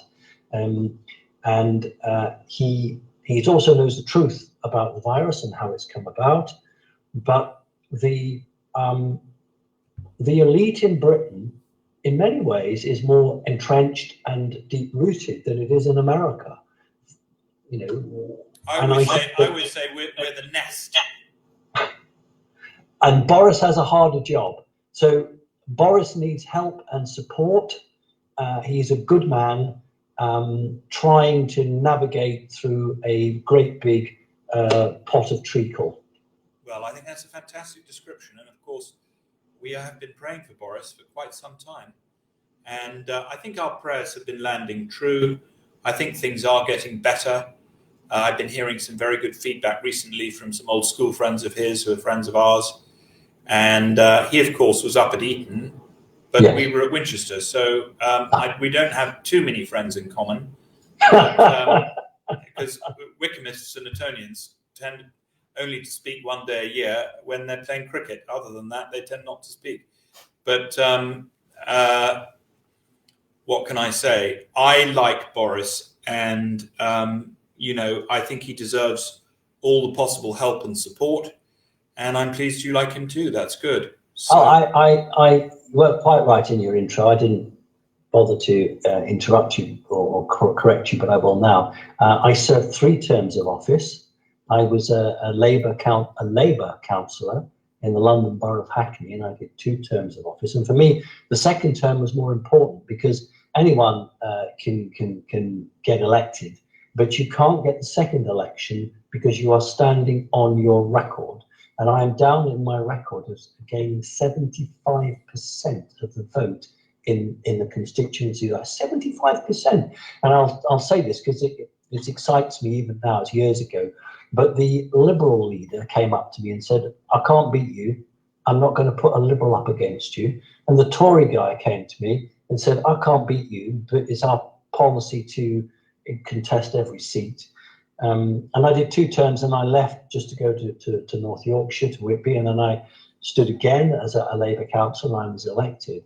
And then 2 principles made me leave the Labour Party, and I'm now actually, very much, I voted for Boris. Two principles. First was, as a Jewish person, I did not like what was occurring in the Labour Party, and I personally witnessed that, so no problem in saying what I saw. And secondly, I certainly don't want Europe. I love Europe. I think Europe's beautiful. I just don't like the bureaucracy. So those 2 principles made me leave the Labour Party, and I voted for Boris, and I will continue to vote for Boris. So, if a political party loses somebody like me, I was the guy that would go out and knock on doors and put leaflets. If it lost someone like me, and I will never go back to that, that is an indication of how the energies of certain political organizations so removed from the principle that they first stood for and removed from the connection of the people that they just implode. And that's what happens to organizations that are not feeding off the love in terms of, the love of humanity feeds it because it's connected to it. If you cut yourself off, you will just wither away. And that's what happened to the Labour Party. And it's a non-entity now. It is irrelevant. Yes, it's Her Majesty's loyal opposition, but in terms of the hearts and minds of the people of Great Britain, the Labour Party is irrelevant for the next 25 years. And what Boris did was Boris connected with a common man and woman and said, forget politics, this is what I stand for. And I saw him as mayor in London, and I didn't see a Tory mayor, I just saw Boris. And I don't think people saw a Conservative Prime Minister, they just saw a man who was refreshingly different. And that's why they voted for him. So yes, I support Boris, and I have no problem in publicly saying so. Do you think something happened to him after he was in the hospital? Yes. Maybe he had, what do you think? Yes, I do. There was a concerted effort, it wasn't reptilians, in my opinion, there was a concerted effort to weaken him, not academically or on his intelligence, but to weaken his willpower, to make him think he couldn't bring forward the agenda that he had once done. And this was a demonic attack. It's not aliens, it is a demonic energy that was used against him. And if Boris was to ever contact me, I could actually make him better. Wow. Well, Boris, if you are watching, Boris, if you are watching Camelot Castle TV this evening, or anyone, or anybody who knows Boris, there you go. That might help you out. Nicola Land said, I knew I recognized you, Simon. I remember voting for you. That's wonderful, but we don't know whether that is in Hackney in London or whether that's in Whitby in North Yorkshire. No, we don't know that. Nicola, where was that? Maybe you can let us know. Yes. And Christy Chorlton wants to know. She asked that many times. She's been asking this. She's been very patient. Do you know anything about CERN, the Hadron Collider? You did mention something about it previously in the interview, but What do you know about CERN?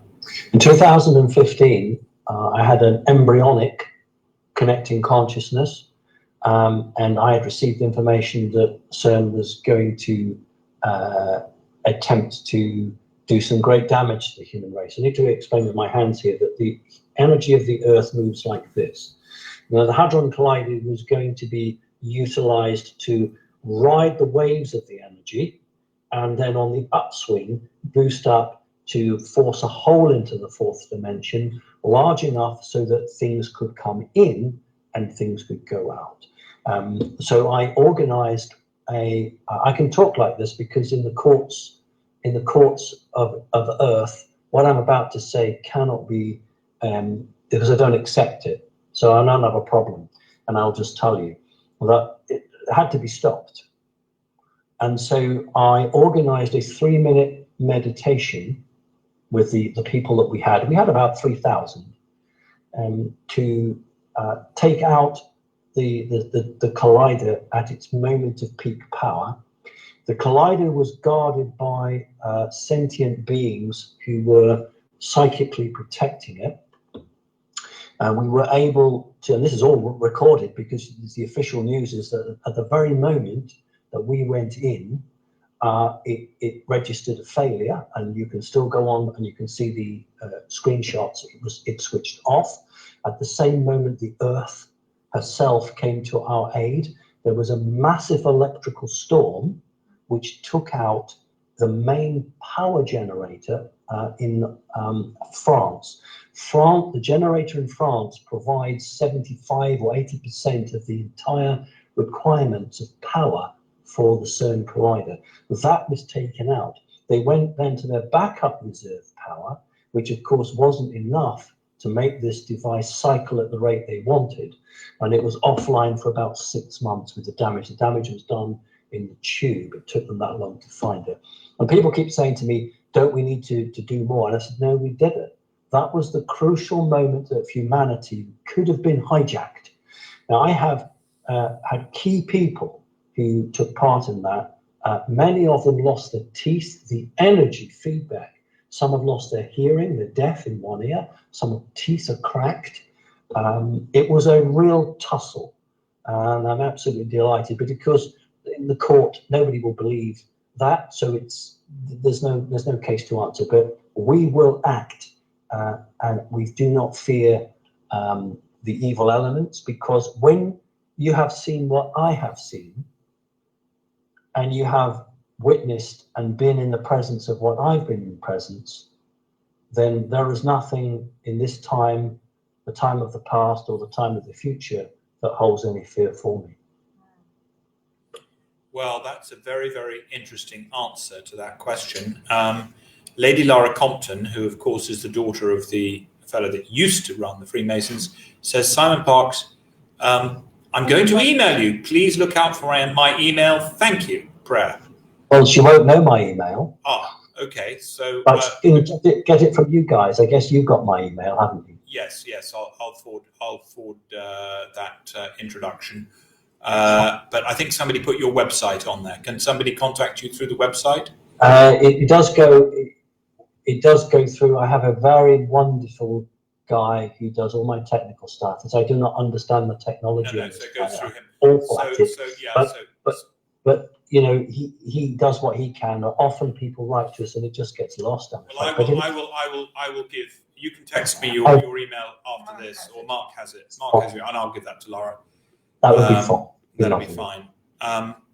Well, this has been very, very interesting, and of course, you know, the power of prayer, the power of we call them positive postulates, or the idea that you put out a thought and that thought can manifest, and other people use meditation, telepathic communication at varying wavelengths most certainly can be used in a very, very positive and enlightened way. And it sounds to me as if you and your group are doing the world a great service and are using that ability in a way that is constructive. And thank goodness you did interrupt the Hadron Collider at CERN. I've never liked the idea of it. I think that it is something about it that is not right. I've never had a good feeling about it. Apart from anything else, it's just too low of a wavelength. It is not a spiritual activity. It is a material activity. And what I would like to see, and my challenge to all the great scientists out there, is put the same effort into studying the material and direct that towards studying the spiritual.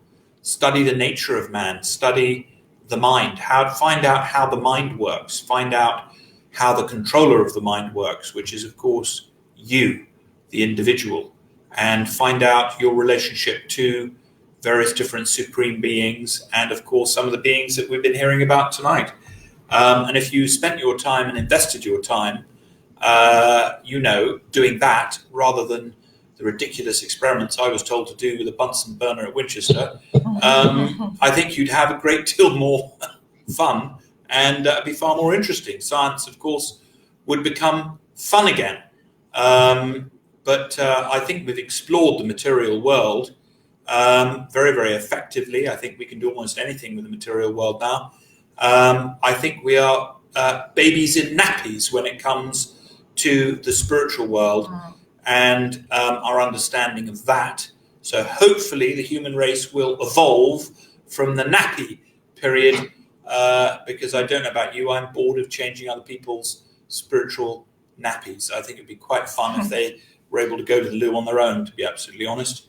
So there we go.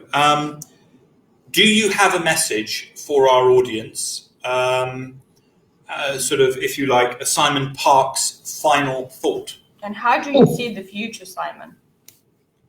Maybe I can put the two together. Yeah. I'm not at all frightened of the future. I have always believed that it is a positive outcome, but what I have said is a very bumpy road.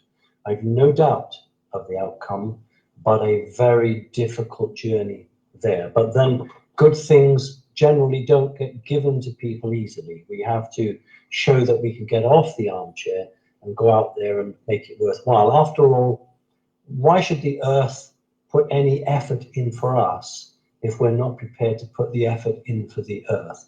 So my message to people is the days of hiding are over. You cannot now sit on the fence. You have to decide which side of the fence you are on. And once you as an individual have chosen that position, do not go back. Never take a step back. So please join Connecting Consciousness. Find people of like-minded groups. We've got so many different groups to talk about, and so many things that we can share and be part of. But ultimately, my message is be brave, be strong, because the future is actually very exciting. Well, that is a fantastic message. I love that. And Simon, we'd love to welcome you at Camelot Castle. Please do come and we can have another discussion, and we'll have you live here. And I'm having a whole new TV system put in here because, of course, we're going to be expanding Camelot Castle TV. And those of you that are out there that would like to help with that, please do let us know. We're looking for talented people in all sorts of areas of life. I like that message too. Angie, who is from Florida, says, my favorite bit of news today is that Donald Trump is assisted by the fifth dimension. Love it. Well, you know, it's amazing what you learn on Camelot Castle TV. And I'm so pleased to have been able to welcome Simon here. And thank you so much for being so generous with your time. What you have to also say, when we ask people where they're from, so many people from America and huge international audience. Yeah. So it's a truly international. Well, what I'd like everybody to do, just as a closing here, is write where you're from. And when we see your name, we're going to say another little prayer. I know everybody did that already, but you know what? You're getting a double whammy tonight because we're feeling very generous with our postulates and intentions. So before we say goodbye to Simon, please just put up where you're from. And there's somebody from Wisconsin. Let's wish you some good fortune, and various other different people. There's some Palladians on here from the Pleiades, USA. And somebody from the USA. Well, we wish you Pensacola, Florida, Australia, Western Australia, my gosh, Germany, New Zealand, Coromandel, New Zealand, from Peru, from Dorset, from Ontario. You see, this is the extraordinary thing about the Arthurian magnet, I would say, of greatness and love. Yes. From Germany, let's have some good luck in the north of Ireland, Ashford, Kent, Stoke-on-Trent, South Africa, Florida, Wadebridge. Local. Debbie Benton from Wadebridge. You better come here and get some crumpet. Maplethorpe, Pennsylvania, Glasgow, Norfolk, Chester, Norway, Stoke-on-Trent. My gosh, there's so many people here. Sussex, Huddersfield, I can barely keep up. Cornwall, another Cornish, Christine Opie, do pass by. Brisbane, Australia, Israel, Halifax, East Sussex, Birmingham, Surrey, Cheshire, Cumbria. Okay, well, we are wishing every single person, Thailand, Hastings, Miss Holland, Hilde van der Meulen, is joining us from the Netherlands, one of the most beautiful young ladies in Denmark. The Netherlands, Holland. She's joined us. Michigan, Swansea, Southport, Southampton, Denmark, Spain, Hale in Cornwall. We haven't had Phoenix yet. We haven't had Phoenix. Is there anybody here in Phoenix? We had a Romanian. We had a Romanian, Spain, France, Auckland, Essex, Romania, Norwich, Jersey, Swansea, Wales. My God. Canada, Ireland. West Canada, Ireland, London. We've got a lot of London. London's just kicked in. Look at that. St. Albans. Now, there's good luck for everybody watching here. Please intend good luck for these people who put their names up. Because you know what? Put the comment, even if we haven't read it out. And let's all also not forget to pray for Simon, who is in Staffordshire, Worcestershire. You are calling us from, aren't you? Worcestershire. And this is let's flow him some good energy as well. This would be a wonderful thing to do. I just want to quickly, before we wrap up, I want to thank all of my coordinators in every country for putting in, for no payment at all, so much help and work, because each individual man and woman believes in the mission of helping humanity. So, this is my chance to thank all of them in one go. So God bless you all, and thank you very much for what you do. Well, it's a beautiful, beautiful network that you are creating. And if there's anything we can do to help you with that, good intentioned people, I can't say this enough. The bad guys have had it their way for too bloody long. That's my opinion. And they're smart because they team up. They work as a team. The good guys tend to work on their own. And that's not that smart, because however clever you are, they say this. The Arabs have a saying in the empty quarter. They say the mistake of a clever man is 1,000 times the mistake of an idiot. And the mistake that most clever people make is they think they can do it all on their own. You can't. You need a team. You need a team of people, and especially in this game, because you need people to watch your back, and you need people to be loyal, and you need to create your own team. And as a team of freedom fighters, as a team of truth seekers, you basically can't lose, because actually there's very, very few bad guys. They just make a lot of noise, and it makes it look as if there's a lot of them. Mr. Everyone, by the way, if anybody on here has met Mr. Everybody, as in everybody says, we all know, Mr. All Knows, please introduce me. I've yet to meet him. I'm starting to think he may not even exist, because people have been saying to me for years, everybody knows. I've been asking people for months, could you please introduce me to Mr. Everybody? But I think it's just a big generality designed to disperse the mind, personally. Turns out it's usually one or two people with an idea, and somebody says that to somebody, and of course then somebody says everybody says. So so many different places. I mean, I'm not going to read them all out. I'm going to go horse. Devon, Pennsylvania, South Texas, they're still coming up on the screen. It's wonderful, wonderful to have you here. Please share this feed, share it in your groups, and please help Simon Parkes. This is a man who should be helped. Thank you, Simon. It's wonderful. I'll say goodbye. We'll probably call you a little later. Just before you go, how do people reach you? Through your website? Is it the best? If somebody wants to book a consultation with you, how do they do that? Is that website or? simonparkes.org. Simon Parkes, okay. Yes. Good. Listen, God bless to both of you for what you do. God bless to all your membership, all your audience, and God bless to all of us, because it's going to be great. It's an exciting time, and I want people not to go forward fearfully, but to go with joy and happiness. Well, I completely agree with you, Simon, and we will speak to you very soon. And we hope you visit us soon, Simon. You're very Oh, much well, definitely, but only if there's crumpets on the menu. We've definitely got a bit of crumpet down here. No question at all, and we will do that. Thank you so much. See you soon. Thank you, Simon. Thank you. God bless. Wow. Well, Now we're frozen now. Now we're frozen. Now we're frozen. Look at that. We are frozen. Are we frozen? We're frozen. I'm going to have to go back in.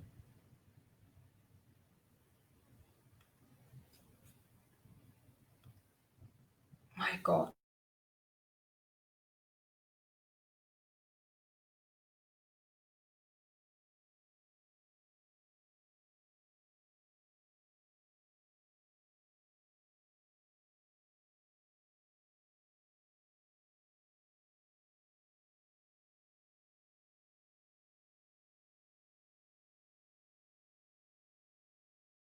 There we go. We're back. There we go. There we go. Look at that. Now listen. Are we live? Can you we're live. see us? No, you can see us now. They can all see you live. I'm not sure. I can see blue screen. So we're live now. Now listen. Please share this. Everybody here. The one thing we would ask you to do, okay? What you have to realize, this is our network. This is not John and Arena's network. This is Camelot Castle TV network. It belongs to all of us. And your job, our job, is to find the guests and to talk and make idiots of ourselves. Your job is to share and to help. And what we're looking for is people that want to help out on a volunteer basis initially, but this thing is growing. And I had a lovely email from somebody who wants to help out, and they said they know how to do all sorts of things that relate to expanding a network like this. We are about to invest a lot more resources into it. And it's blue screen. Is it still blue screen, or are we back? Oh, we got a blue screen. We got a blue screen, have we? But not see. Hold on. We got a blue screen. Yeah, oh, it's still a.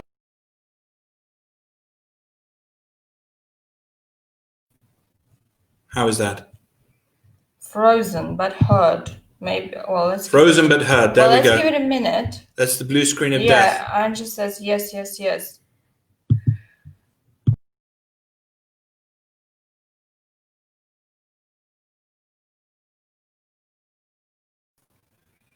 Okay, well, you can hear us anyway. Can't see us, but you can hear us. And there we go. Sorry about that. Sorry about the blue screen. Sorry about the blue screen, but that is what we were doing. Now, let me put this back in the stream. Blue screen. It's still blue. Still blue. But they can hear you, so they can hear. So listen, share the feed. What we saw there with Simon was incredible. And what we're going to be doing is some more broadcasts, and I will let you know when we do. Thank you so much. Thank you, everyone. Okay. Good night, everybody. Good night. Lots of love. Lots of love.